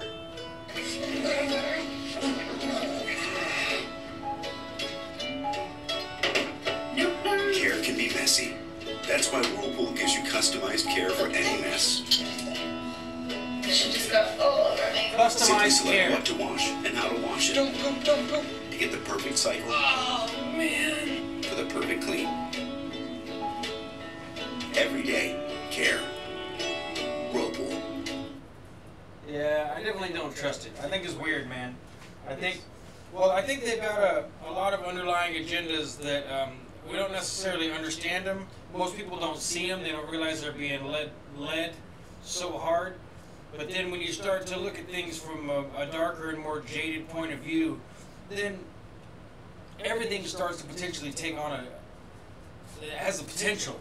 It has the chance for it to be like, is that off? Is that like way off? Are they trying to tell us this kid was potentially a sex slave in Haiti and now his mom's a lesbian and his grandma's damaged goods or what? You know, like, It's just a strange way to use the word care. yeah, I don't. Like you either care or you don't. Yeah, that's when me and you talked about it before. That was the more articulate thing that we said. That it comes back to the idea that care means one thing. Yeah. It doesn't mean more than one thing. I care. I don't care. There's not some middle ground definition of the word care. That like even now my brain won't process it. Like what does it mean? Like the care of my shirt. Okay, so there's a different context. Yeah. I think that probably really is. The care of my shirt. Yeah, that it does stem. I'm sure it stems back to money. To how can they compromise the definition or the projection of the word care so that it seems like they care, quote unquote, and they do. They care if you'll go take out a small loan at your local Sears store so that you're paying $60 a month to get a Whirlpool washer and dryer. And they don't mind at the same time. I don't know. I'm not going to say anymore.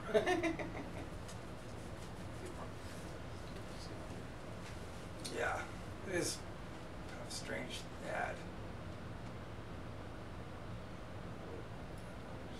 Adam Lore says you might have to spell it out. I understand. I don't understand how that is satanic.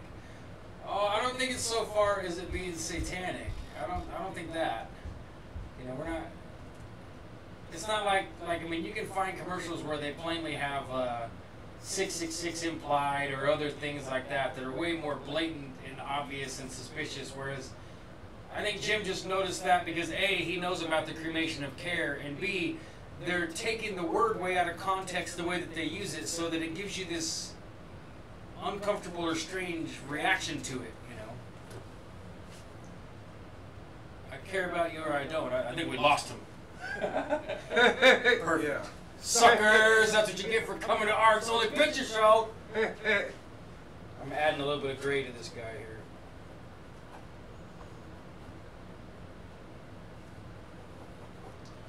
So we're open to requests or input, and yeah, Adam, if you think we're nuts about it being satanic, I definitely don't see it as being blatant or obvious. I think it's really weird to take the word care out of context of it meaning one thing only, that you care about something. I mean, if someone says they care, that's usually what they mean. You know, the care and feeding of something or the care taking of something is a different thing altogether. But even then, it's really not. I either care for this shirt or I don't. If I don't, I'll wear it to work where it might get ruined or messy. If I do, then I'll only wear it on special occasions. That's either care or not care, not some weird middle ground. Yeah. Yeah. It just ended up. It just kind of sounds strange, I think. Oops. Uh-oh. Uh-oh. Now I'm doing it too. So I wonder if we can see that. See the. Me working on the art over here. Might take a second for it to just. You might want to jump back to your main screen there. I'll go back. That's a little bit better.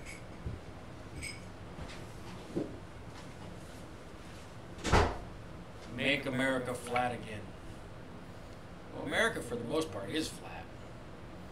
You got a small mountain range in the east, they call them the Smoky Mountains. And then, if you've ever been across Wyoming, Iowa, any of these, Ohio, any of these states. If you guys want to see something interesting as far as the alleged curvature of the Earth, some college kids did a study to prove that the state of Kansas is literally flatter than a pancake. And so they went and magnified the top edge of a pancake and measured how many bumps and hills and valleys and plateaus it has in it. And then they went and took the topographical map of Kansas and compared the two and determined that they thought that Kansas was literally flatter than a pancake. And so, so to me, that's compelling evidence that if the Earth is a sphere, if it's locally flat, but globally sphere or ball shaped, then I guess the ball is way, way, way bigger than the numbers that they're giving us.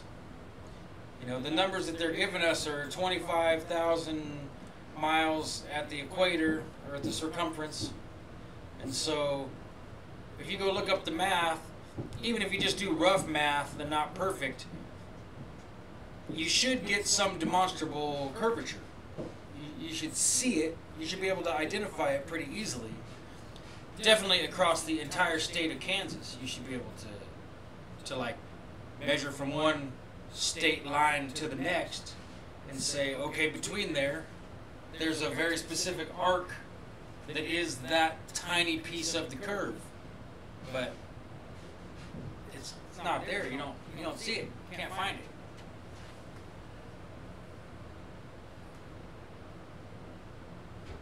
I don't know. I feel like I'm leaving you guys hanging. What next? How's the drawing coming? I was just trying to to make the background a little bit more stand out here a little bit more, so that then I'm, you know, avoid the detail until I have to. Well, you gotta just jump in there and start sussing out those lines where the detail is. It's in As there. soon as I get done adding to the start with the farthest thing away and work towards me is my rule. You know, that's the way I usually work something. So if the background is the farthest thing away, then I can just at least cover, my goal here is to at least just cover up most of the canvas that's white still, the background.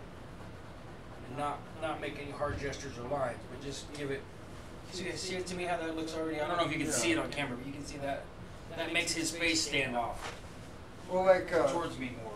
if you want something to pop out, you make it real defined, clearly defined with lines and bold edges and stuff, and then stuff that you want to fall backwards in space, you make that blurrier, and sort of like, you know, when you look at the mountains in the distance and they're sort of like hazy and like blue colored, and then you look at your hand in front of the mountains and you can see, you know, the little ant crawling on it. Yeah.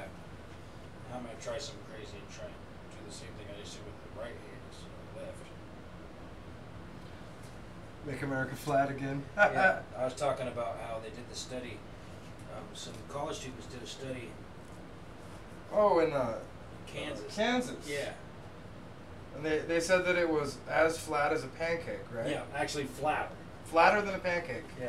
I don't know how you can get flatter than a pancake. I guess. I mean, it'd have to be a big pancake. I guess the kids that live in Kansas know. I've been out that way. I don't think I've been to Kansas. I might have drove across Kansas, but I've been to Iowa. Let me tell you, Iowa's flat.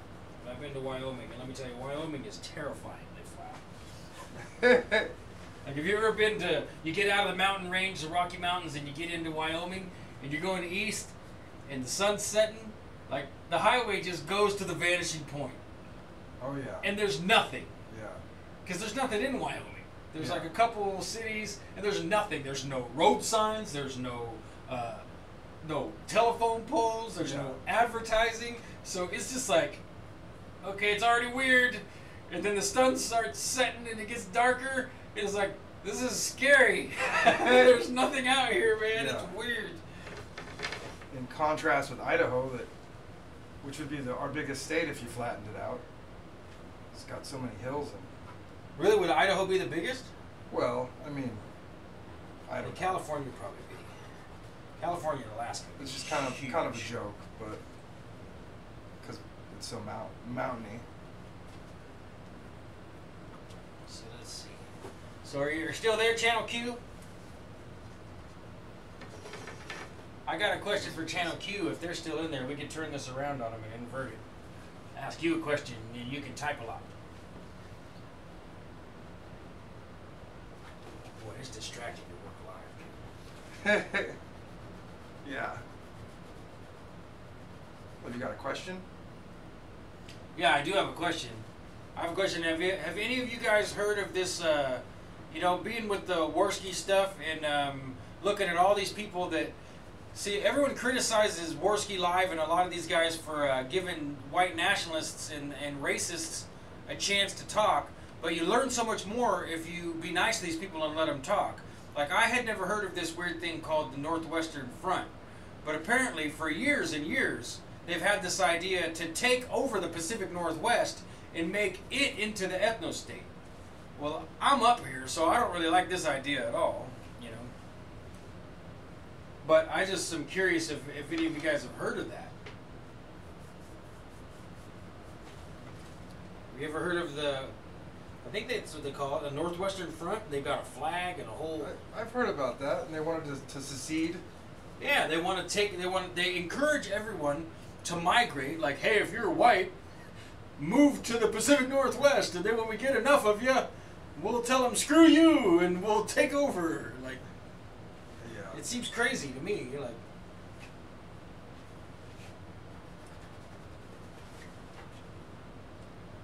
Adam says he's heard of it.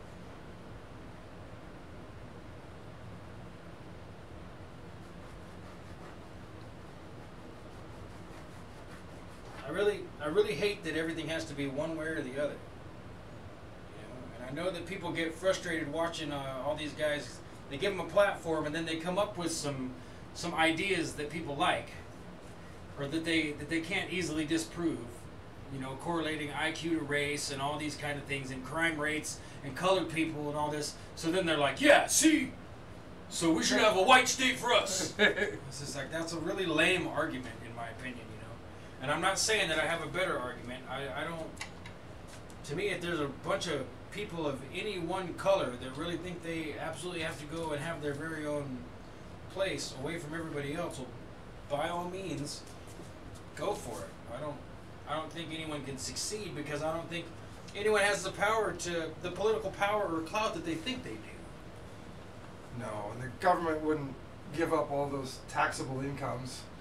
No, you know, yeah, that we have here. You know, being a complete conspiracy nut, I think we're essentially in an open air, a whole series of open air, farmed out kind of. Yeah. I don't want to call it a prison, because we're not imprisoned. But they've got us all managed and controlled in such a way that they don't have to worry about us too much.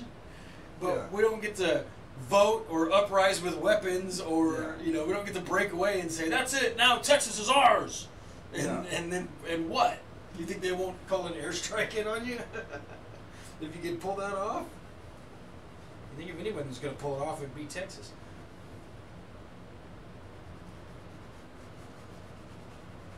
Yeah, that's better. Yeah, they don't have to build a wall on 3 sides.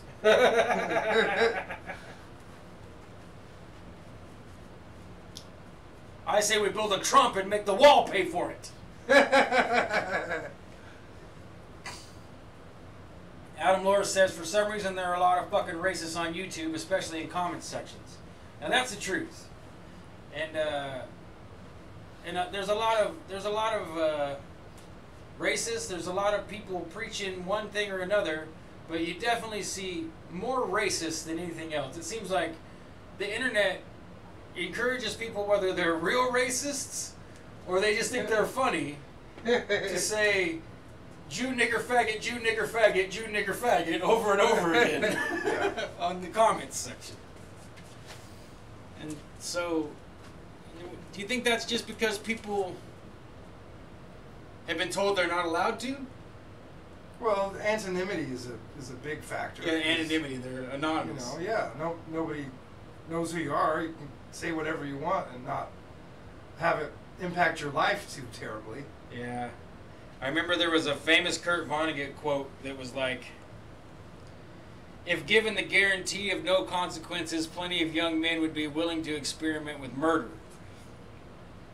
Yeah. You know, and that's sad but true. That if somehow you could get a guarantee against liability, consequence, or especially punishment, there's a big horrible list of things people are willing to do as soon as they know no one's looking, and that they're not going to be held accountable. And that's so I think that's probably a pretty good explanation for the comment sections. And I think the sad truth is that it probably is a lot of people that are really racist.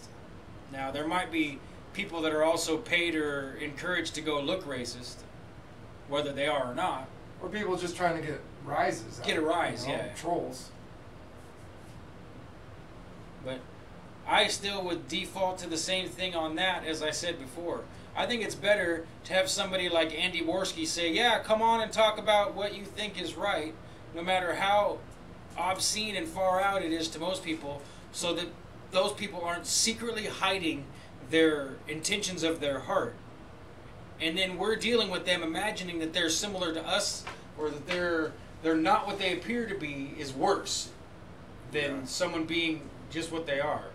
You know, that's a big part of the reason that I didn't come on here under any pseudonym or fake name or anything. When I went and did the debate and everything, I took the risk to be me, because here I am, I'm me, and I don't, you know, I'm not perfect, but I don't want to hide who I am. Adam Laura says, VARIBLAST used to have a lot of unwanted racists coming around, a lot in comments, peripheral to the discussion of trying to change the meaning of the N-word. Yes, I can imagine that being a serious problem for VARIBLAST. And if you guys don't know who VARIBLAST is, I don't know if that's his name currently, but this is a man who's changed his name over and over again, and he's gone around trying to really made an active... He's legally changed his name. Yeah, he's Right? legally changed his name more than once, and the last I heard his name was David Supernigger. Now, he actually got himself onto the Howard Stern show a couple times as a call-in, as far as I know. And I've watched a few of his videos, and I think he's a pretty misunderstood character. What is his purpose? Is he trying to take the bite out of the word nigger? Yes, he is. He's trying to take the bite out of the word nigger, is what I understand. And so he'll go around and tell people that we're all niggers and everybody's a nigger, and I think he calls it niggertarianism, which I always thought was a hilarious title. Oh, interesting. Okay, so he's currently back to his birth name.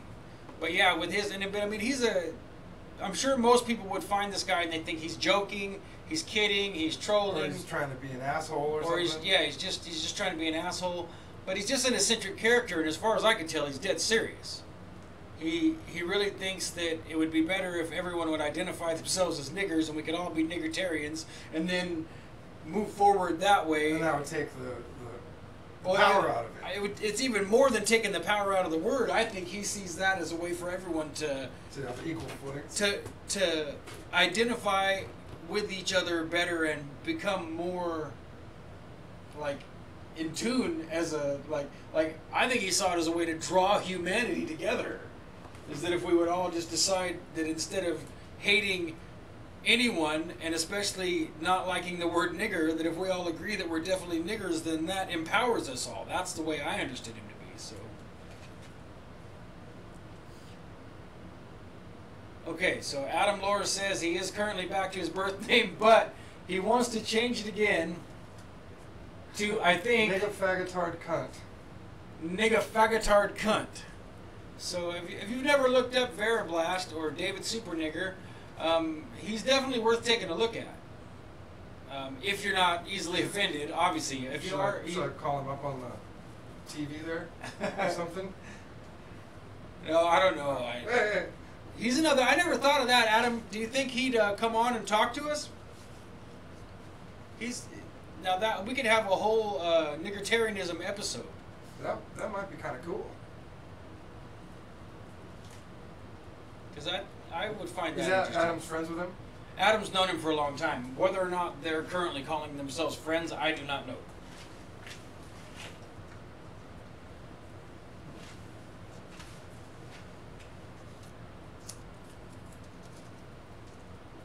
Eight watching. Oh. He probably would come on. He hasn't been doing videos, but I'm still in touch with him.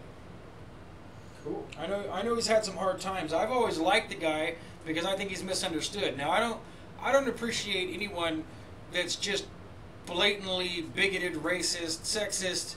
You know, I don't support or appreciate that, but I'm also don't appreciate people who are hypersensitive to everything. You know, if someone thinks a woman should stay home, only cook in the kitchen, shouldn't drive a car, any of this kind of stuff, I would rather know that they think that way, but it also doesn't mean that I'm immediately going to reject ever dealing with or talking to them. I think the only way that you ever allow people the opportunity to really grow and change is to accept them wherever they are. So just short of the most horrible and extreme things, obviously, if you're a child molester, if you're a rapist, if you're an unrepentant murderer, I don't really see any help or hope for you. Maybe the preacher at the prison will help you. But other than that, if you're bigoted, you're prejudiced, you have what I consider to be less than enlightened views, just short of you being a prick all the time, I'll probably tolerate you and see where it goes. Now, if you don't show any flex, then I'll probably cut you off. But if you can kind of keep your shit together and be reasonable, despite me knowing that you have views I don't agree with, okay, you know, we can at least feel it out. I feel like this attitude would help a lot of people in the world to, well, what we see now, or at least what we're told in the media, is that everyone's offended at everything. Well, I think that's just hurting people. The world is not a safe, healthy place to be. It's a huge liability. You know, there's no guarantee in the world, so it's better to face the world as if bad shit's going to happen all day, every day. And you if can't it doesn't, pretend it doesn't exist. yeah, It's not going to go away. No, it's not going to go away. Can't pretend it doesn't exist. So, and that's cool. So, yeah, Adam Lore is still in touch with David and friends with him. And if you're curious about VARIBLAST or David, there was up on YouTube a documentary that Adam edited together. As far as I know, it was Adam's work. So it might still be up there. And maybe later, because we talked about that today, maybe I'll go throw that in the description later if people are interested. It says 8 watching, but we're not getting any more Q comments, so I don't know. Maybe Q had something to go do. I was thinking maybe we should. Are you still here, Channel Q? I was thinking we could go over here. How do you do this? What are you looking for? I'm gonna try experiment here. Let's. Maybe you should open a new window for that. Hold on. Are you trying to screen share? No. You're just looking something up? It's a secret.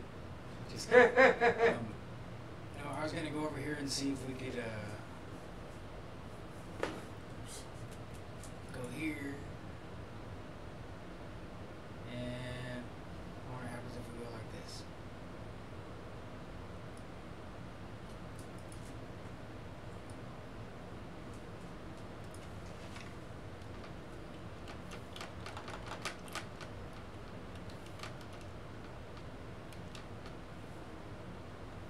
There. Let's see what happens. Did that do it? All changes have been saved. Let's see. Yeah, I was just curious to see if I go over here and change the title, if it actually changes the title. Well, let's see. I can look on my phone.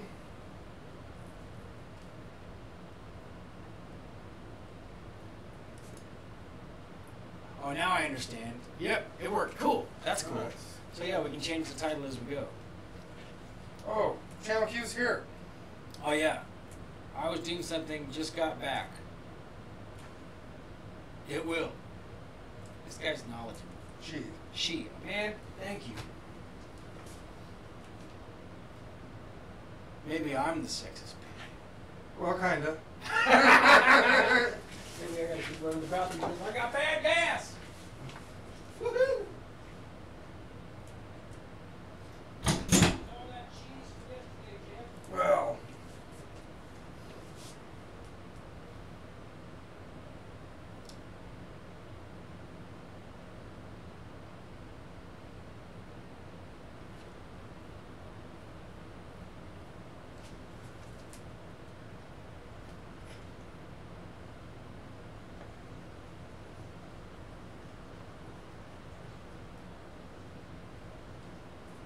You probably won't like me messing with his art here.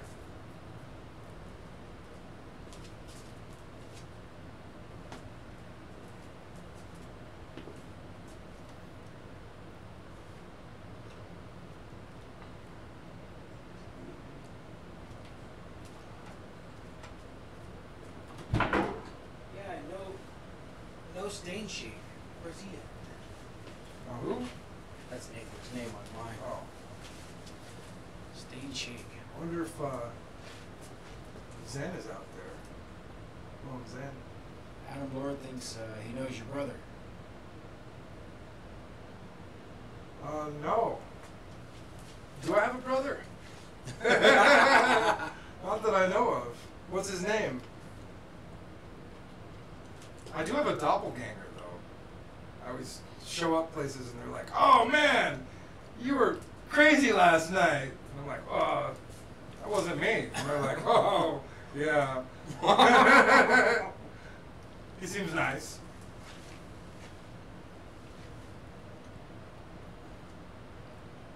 I wonder if it's Jim's doppelganger. Do you know his name? Yeah, Is he here in Wall? The walls.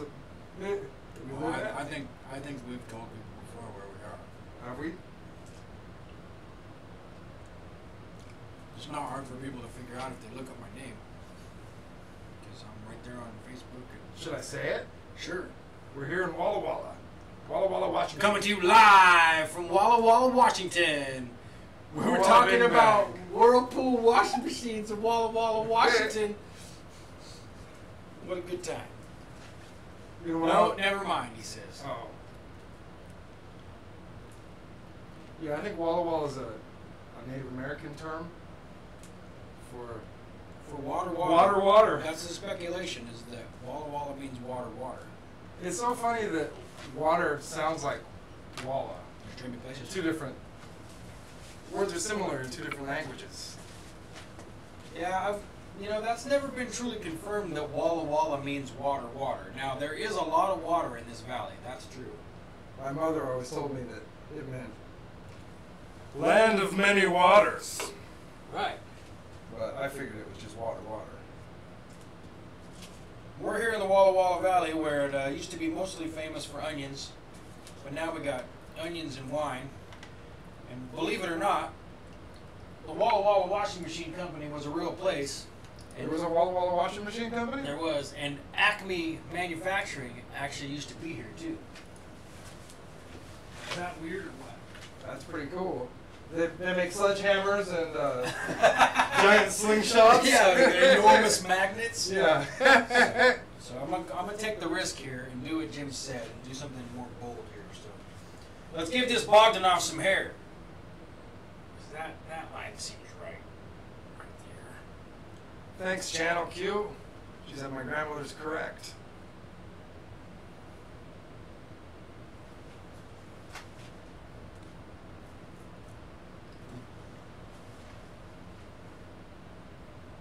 Grandmother. What did our Oh, land of many waters? Oh, yeah, the local legend speculates that might not be right. But it seems right because there's so much water here. Yeah.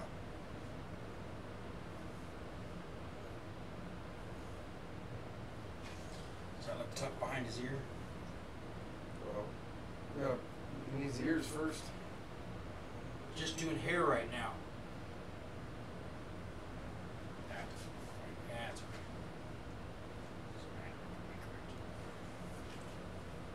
Yeah, sometimes you just gotta dive in.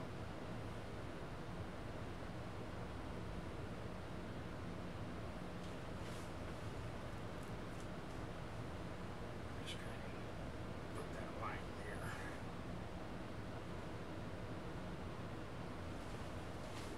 I need this in here. I don't like that.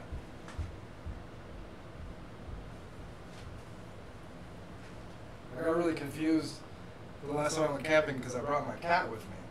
And it got too close to the fire and went, woof!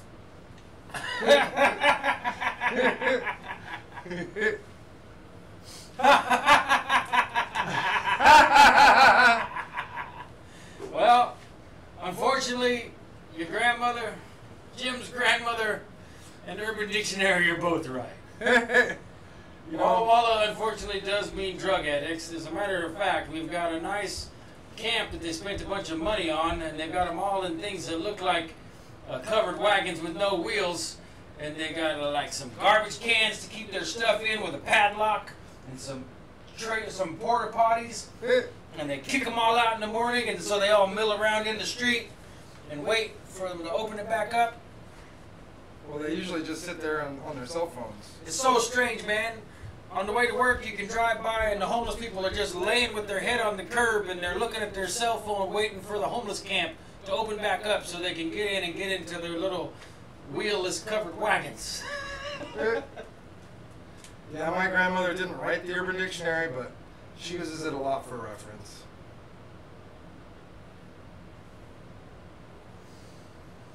Hey, if you go look up Milton Freewater, which is the next town over in Oregon where there's even more drug addicts, one of the entries is mine. That's the only thing I've ever added to Urban Dictionary was an entry for Milton Freewater, Oregon. What was your entry?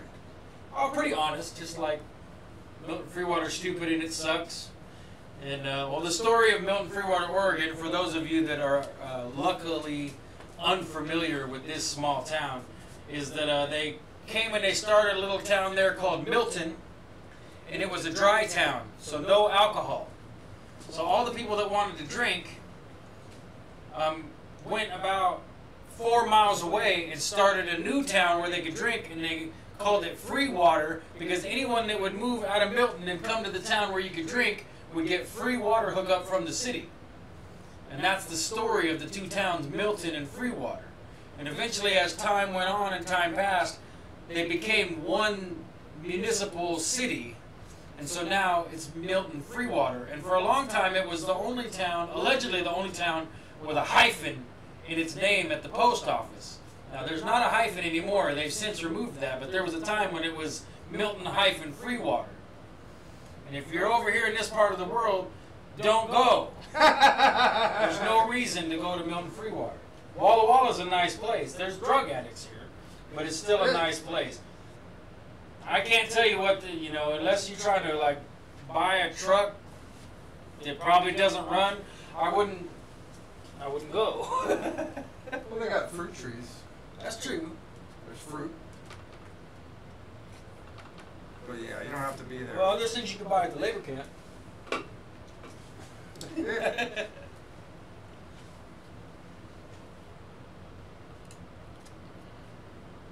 Is there a 24-hour YouTube stream of Walla Walla drug addicts?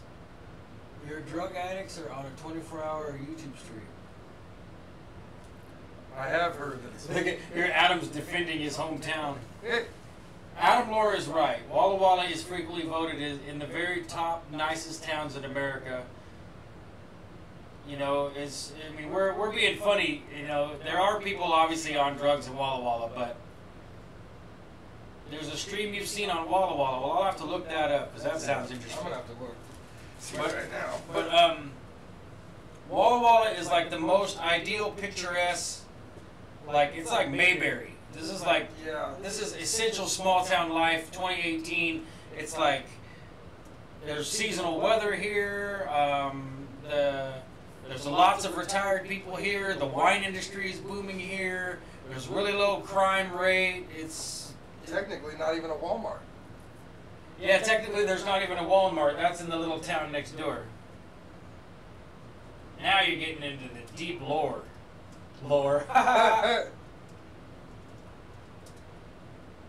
They live under a bridge. Oh no, Q, you're gonna have to find that and give us more information. People that live under a bridge on a live stream 24 hours a day. I want to see.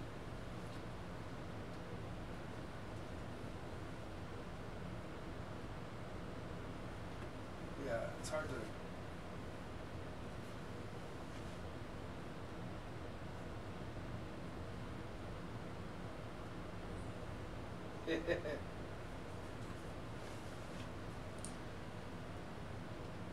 And we're slowly getting some Bogdanov air here.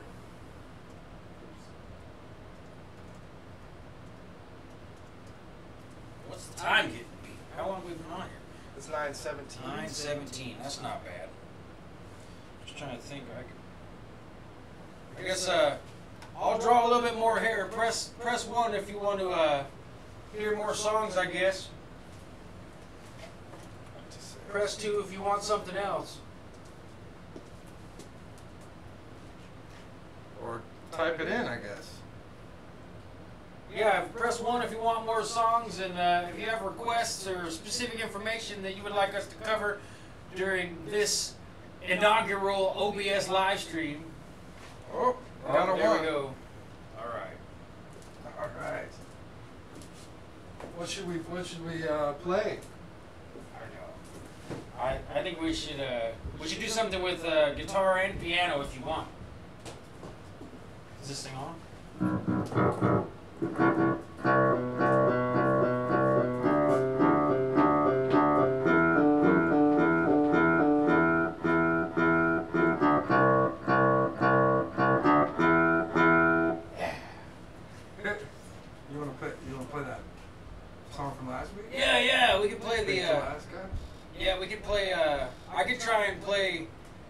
Baked Alaska song. Hey, Channel Q, have you been following the internet blood sports and the nightmare that is Baked Alaska's life now? We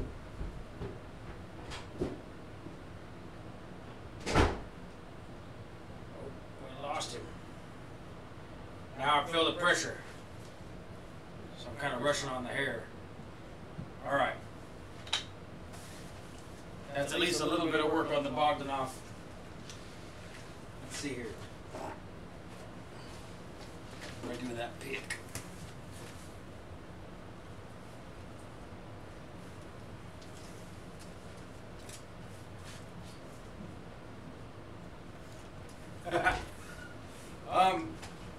I don't know if Channel Q follows the internet blood sports. Last week we did a whole show dedicated to one of the main streamers affiliated with that whole group, who kind of gave himself a pretty decent nosedive, but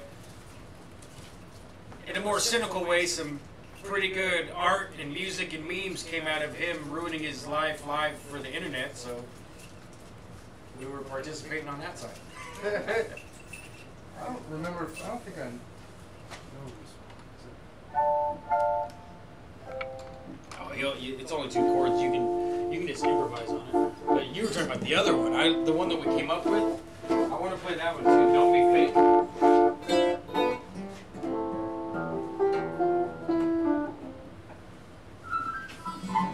There it is.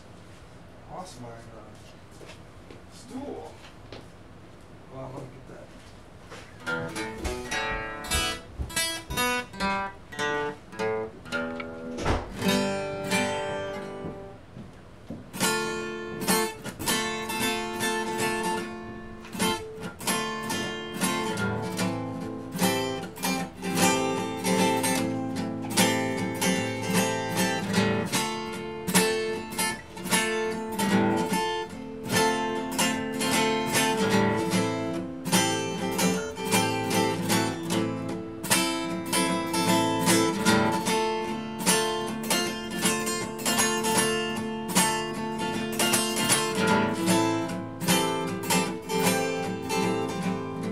How's it working out for you?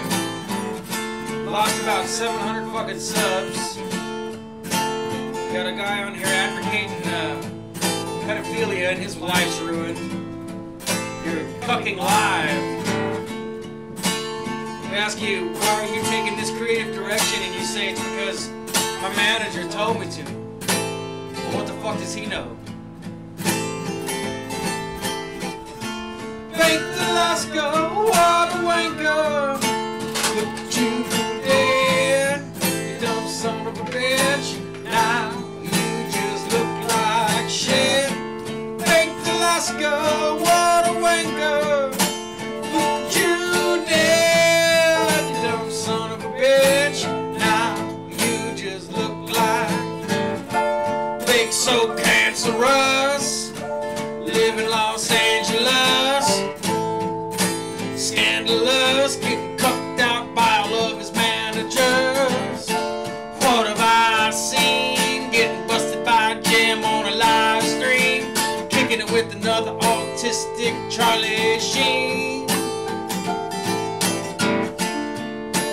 Cancerous, live in Los Angeles.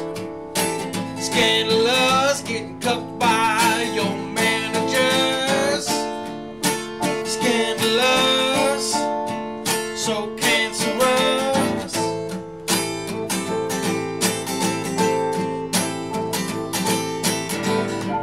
Baked Alaska, what a wanker. Look at you dead, you dumb son of a bitch. Now you just look like shit. Baked Alaska, what a wanker. Look at you dead, you dumb son of a bitch. Now you just look like scandalous. Live in Los Angeles. Fucking cancerous, you're getting cuffed out by all of your managers. Tell me, what have I seen? Getting busted by a gym on the live stream. Kicking it with another autistic Chan.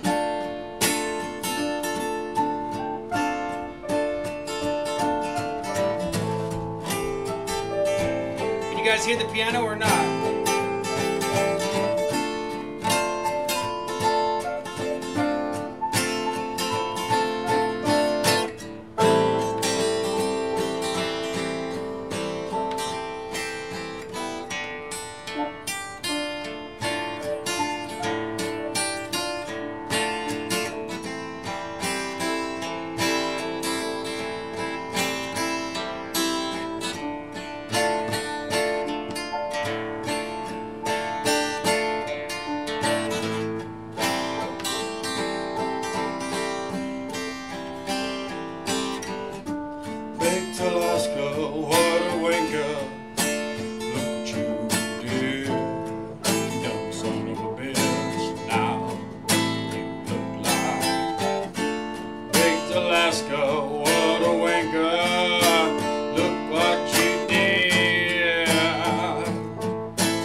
Getting cooked out by 50 managers and one YMC. You know, I gotta stop right there because I need to make a live apology. I've done it on the internet in text, but I need to make a live apology. Brian, I'm sorry. The whole time your name was Brian. I called you Byron probably 500 times on our last stream. B-R-Y-O-N, Brian. Lord Brian. That's the guy who wrote that song. Oh, you're saying Lord Byron. I was saying Byron, Byron, Byron. It's not Byron. Lord Brian Bolas. He's another excellent channel to check out. He's pretty sucked into the whole blood sports thing, kind of like I've been. But not only did he write that song, and he's got some other cool songs on his channel. He's got not very many followers, so check him out. But he draws cool pictures. And I thought it was all just digital. But I told him, hey man, if you want to draw my avatar for Twitter, since you wrote that song and we covered it, we kind of got this little internet friends thing going. I told him, if you want to draw mine, then I'll switch it up from whatever mine is now to yours, because I think that's cool. And he said that he didn't have any pens and paper, and I was like, what? Because I thought it was all just digital. I was like, you don't have to use real art supplies. So maybe he'll still do it. I'll still change it up. His art's it's a very distinct style. You know, it's not. It's almost like graffiti. It's cool. But anyway, yeah. So let me see. That was cool. That was a good take of that. Let me see if I can remember. Last week, Jim played some chords. And I think they went.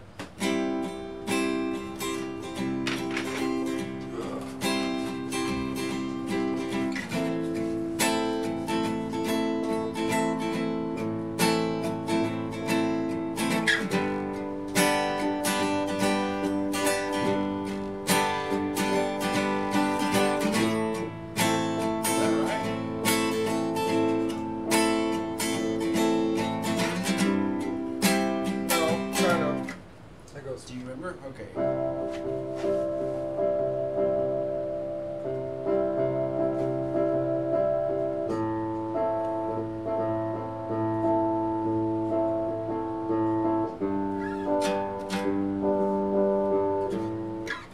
That's right. I kind of, it goes back and forth a couple times. Well, don't worry. That's why we recorded it.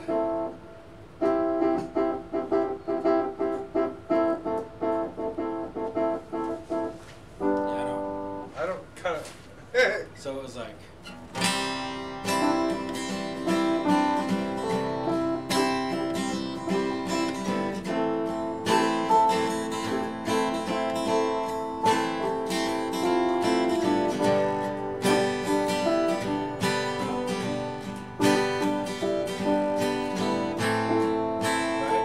And then back to C.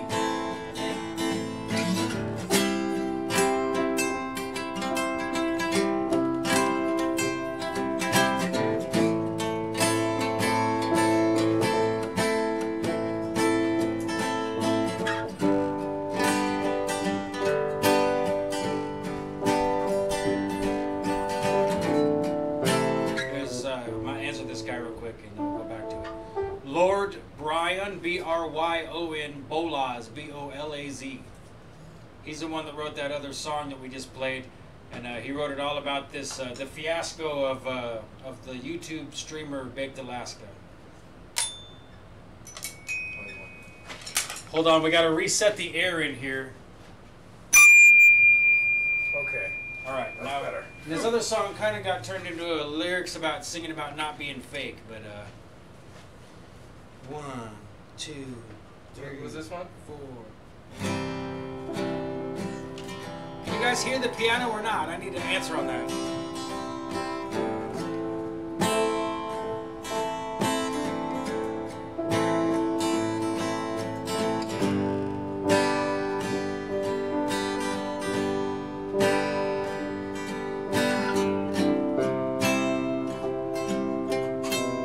Did I do it wrong? No, I was mixing it up there. Okay. It's all right. No, that's fine. That's what RX Picture Show Only is all about. That's right. Did we say it wrong on purpose? Welcome to RX Picture Show Only.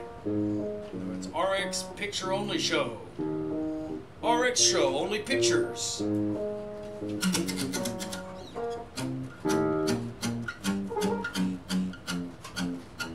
Oh, hey, let's do the other one too. I still am not getting an answer here. Which one? Stephen Moose or Adam Lohr, could you please let us know to what degree you can hear Jim's electric piano? Thank you. So It's probably fine. go I'm back sure to- it's fine. Yeah, that's what quiet, introverted piano players always say.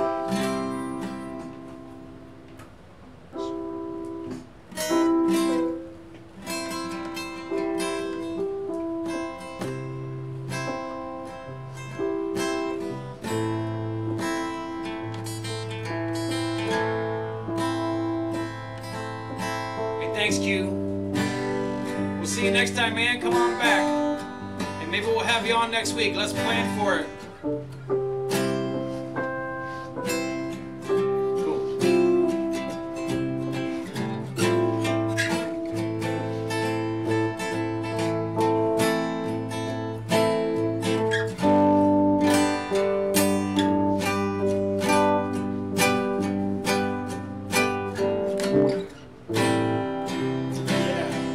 Cool.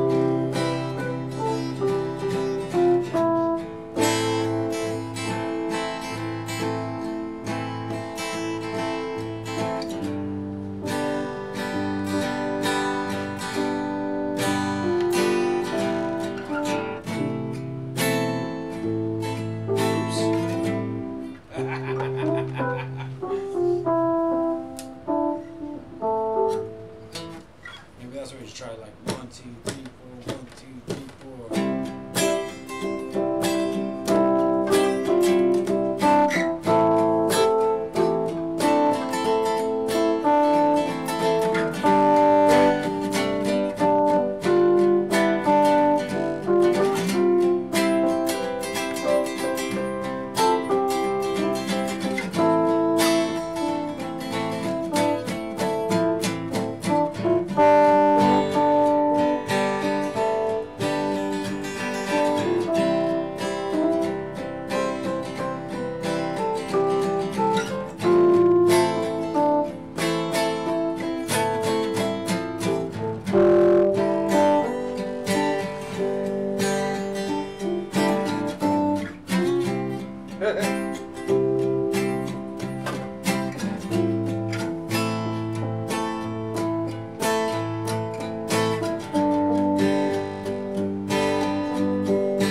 in there Yeah, somewhere. it was like. We had an extra bar in there.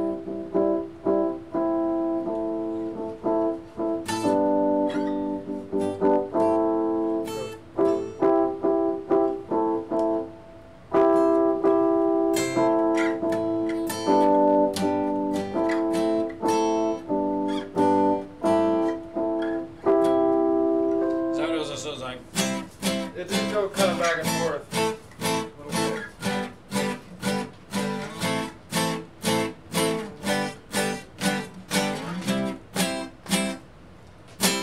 don't be fake, don't be fake. La la la la la. Oh, oh, oh. Hey, hey, hey. Whoa, whoa, whoa. Hey, hey.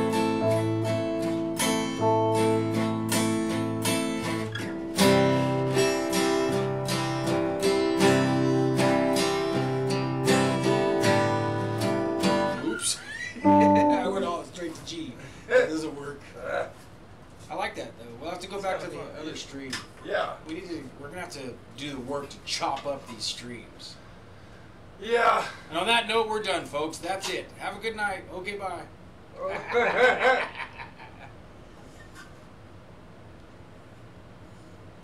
Actually, I was thinking that other song that you play on all black keys. Yeah. This is something I've been working on. Oh, a new one? Alright, cool. Here's a gem original.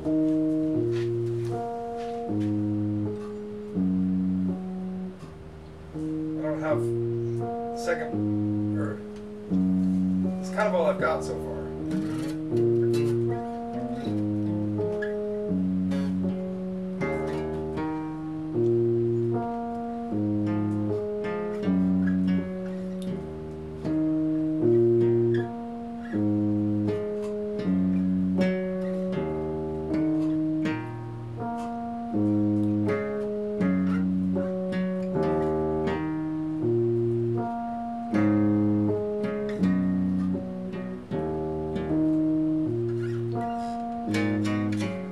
Oops.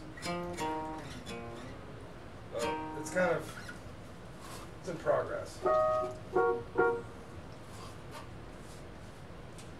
like it so far.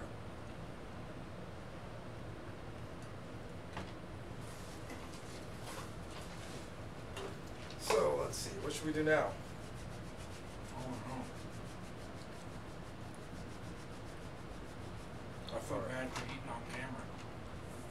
How far in are we? 3 hours. Started streaming 3 hours ago. Feels like it too.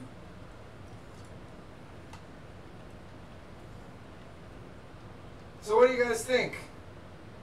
Any requests? You guys feel done, or should we go on and do one more thing?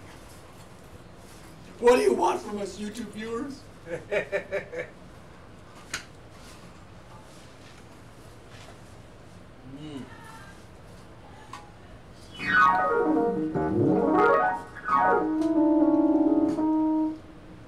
I got a funny feeling that there's a lady who just logged on.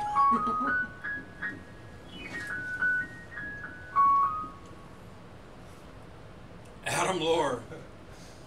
Frusciante. Huh. Oh. I could try and play Look On. I'm gonna look on while you play it. Alright, Adam, I'll see what I can. Well, I guess. What you need? You just need a, I need the balls to do this. well, We'll start by putting Bogdanov and Bowie.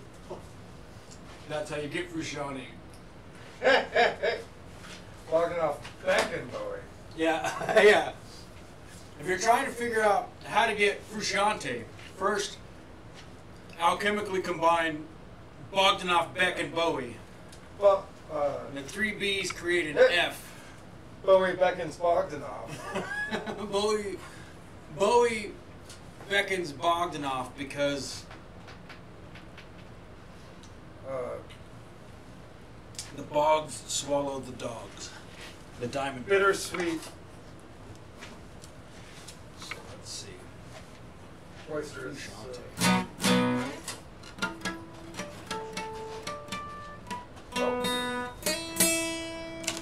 Oh, thank you. Yeah, you're welcome. So, let me think here. There used to be a whole handful of this guy's songs I could play, and now I'm probably down to just 2.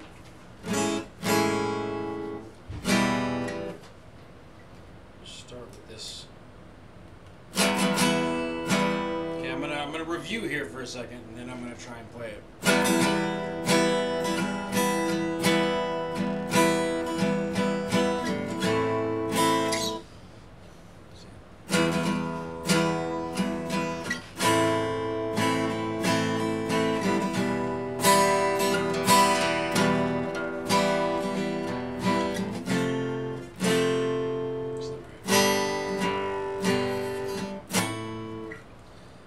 Trying to remember here. What's this? What's that? Can we record? Yeah, we can record right onto your computer. I didn't push record. We should be doing that. Hard copies. Well, I didn't want to fill up your hard drive, so. I've been insane when the time is slow.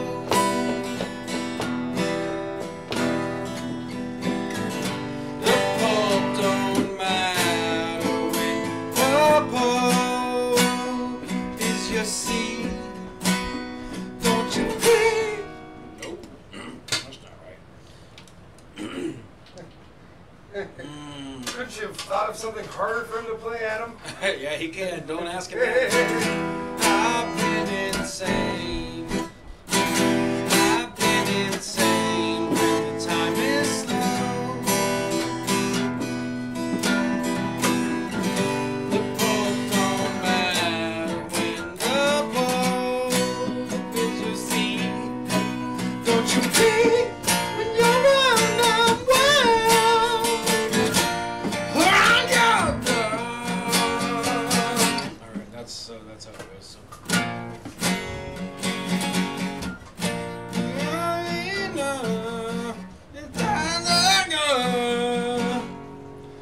And then it starts over. Alright. This song's called Been Insane. It goes 1, 2, 3, 4. I've been insane when the time is slow.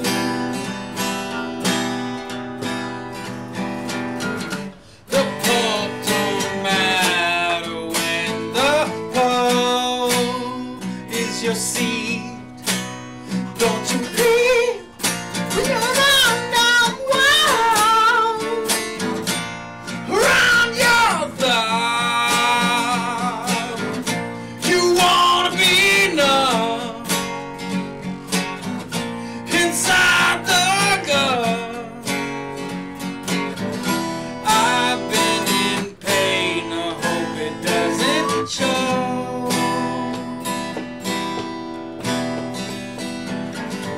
I've been insane when the time is slow. Don't you want sunshine instead of phony lights? All your billboards and lights are one big fight against the baby inside that you mistaken for pain. Thank you. Oh man.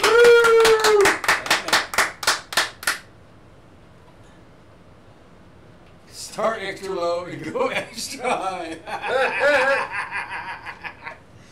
Alright. Well, look at there. We just dropped 2 viewers. I'm just kidding. Alright, one more Frusciante song, and I think we're going to have to call this a stream, boys and girls. And this one's encouraging to everyone out there to just simply look on, and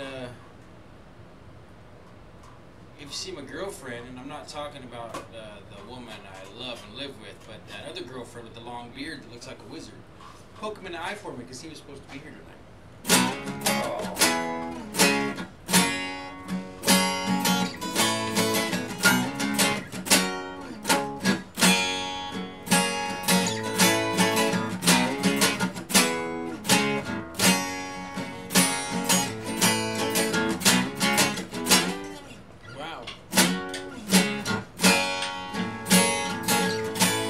Get through nights in my mind, a reason.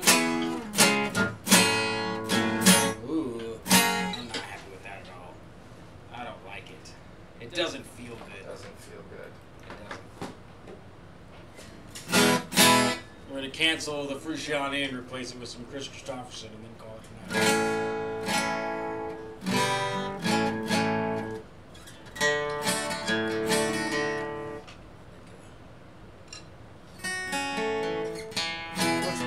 Which one? Taste the feeling? It takes one to know one, baby. That's how it goes.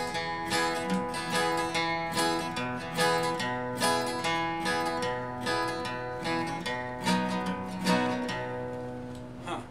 Maybe you should play My Uncle Used to Love Me. You think so? I don't know, maybe.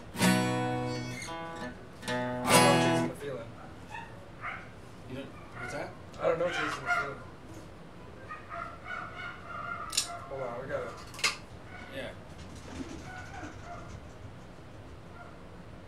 Is there a dog issue? So, wild dog out there. You hear that? Wonder who else is watching this. Lurkers. Who's these lurkers? Workers! It takes one to know one, baby. I know how you feel. You've got your hunger and your problems that are real. That's not right. It must start that way. Yeah, that way. It takes one to know one, baby. I know how you feel. You got your hunger and some problems that are real. You got your demons and they're driving you insane. And I saw them chase you screaming down the hallways of your brain. And you got loaded again. Ain't you handsome when you're high? Woo! Nothing matters. Chase a feeling till you die.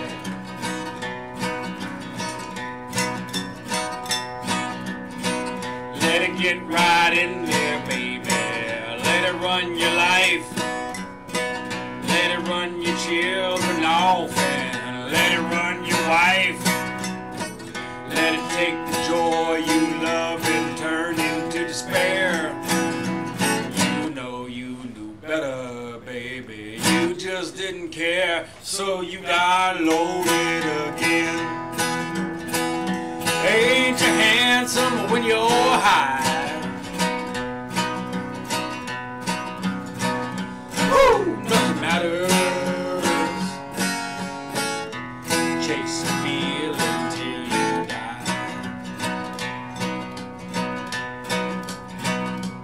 This is where I use your piano.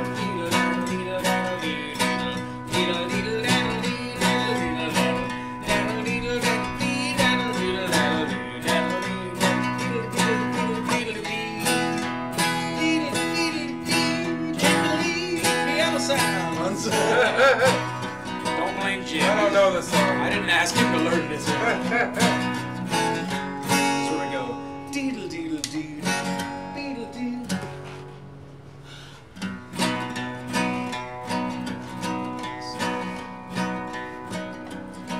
Blame it on the moonlight, baby. I think of number one.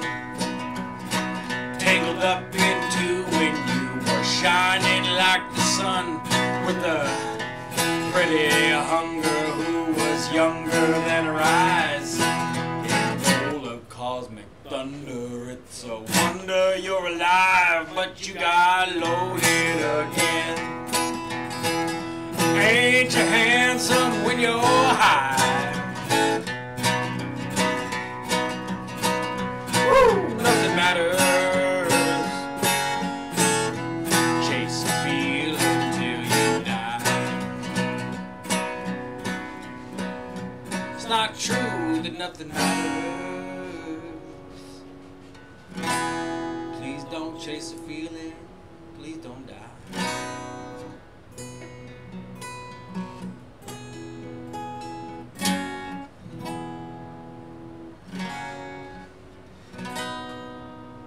Alright folks, I think we're going to call that a stream. If you're still watching, down to the last 3, you can no longer, please stand by, we'll let you go. And please tell your friends, like, share, subscribe, come see us. Oh wait, like, share, subscribe, or don't. Or come see us next week. Push the little bell if you want to know. I really don't. Definitely push the bell. Yeah, push the bell. Push the bell so you know when I post stuff. It's my YouTube Push the account. what? Push the what? Push the what? Push the bell. Ah! Yep, that was it. The bell. Yes. Whoa, whoa. That was weird. That was weird. What are you doing?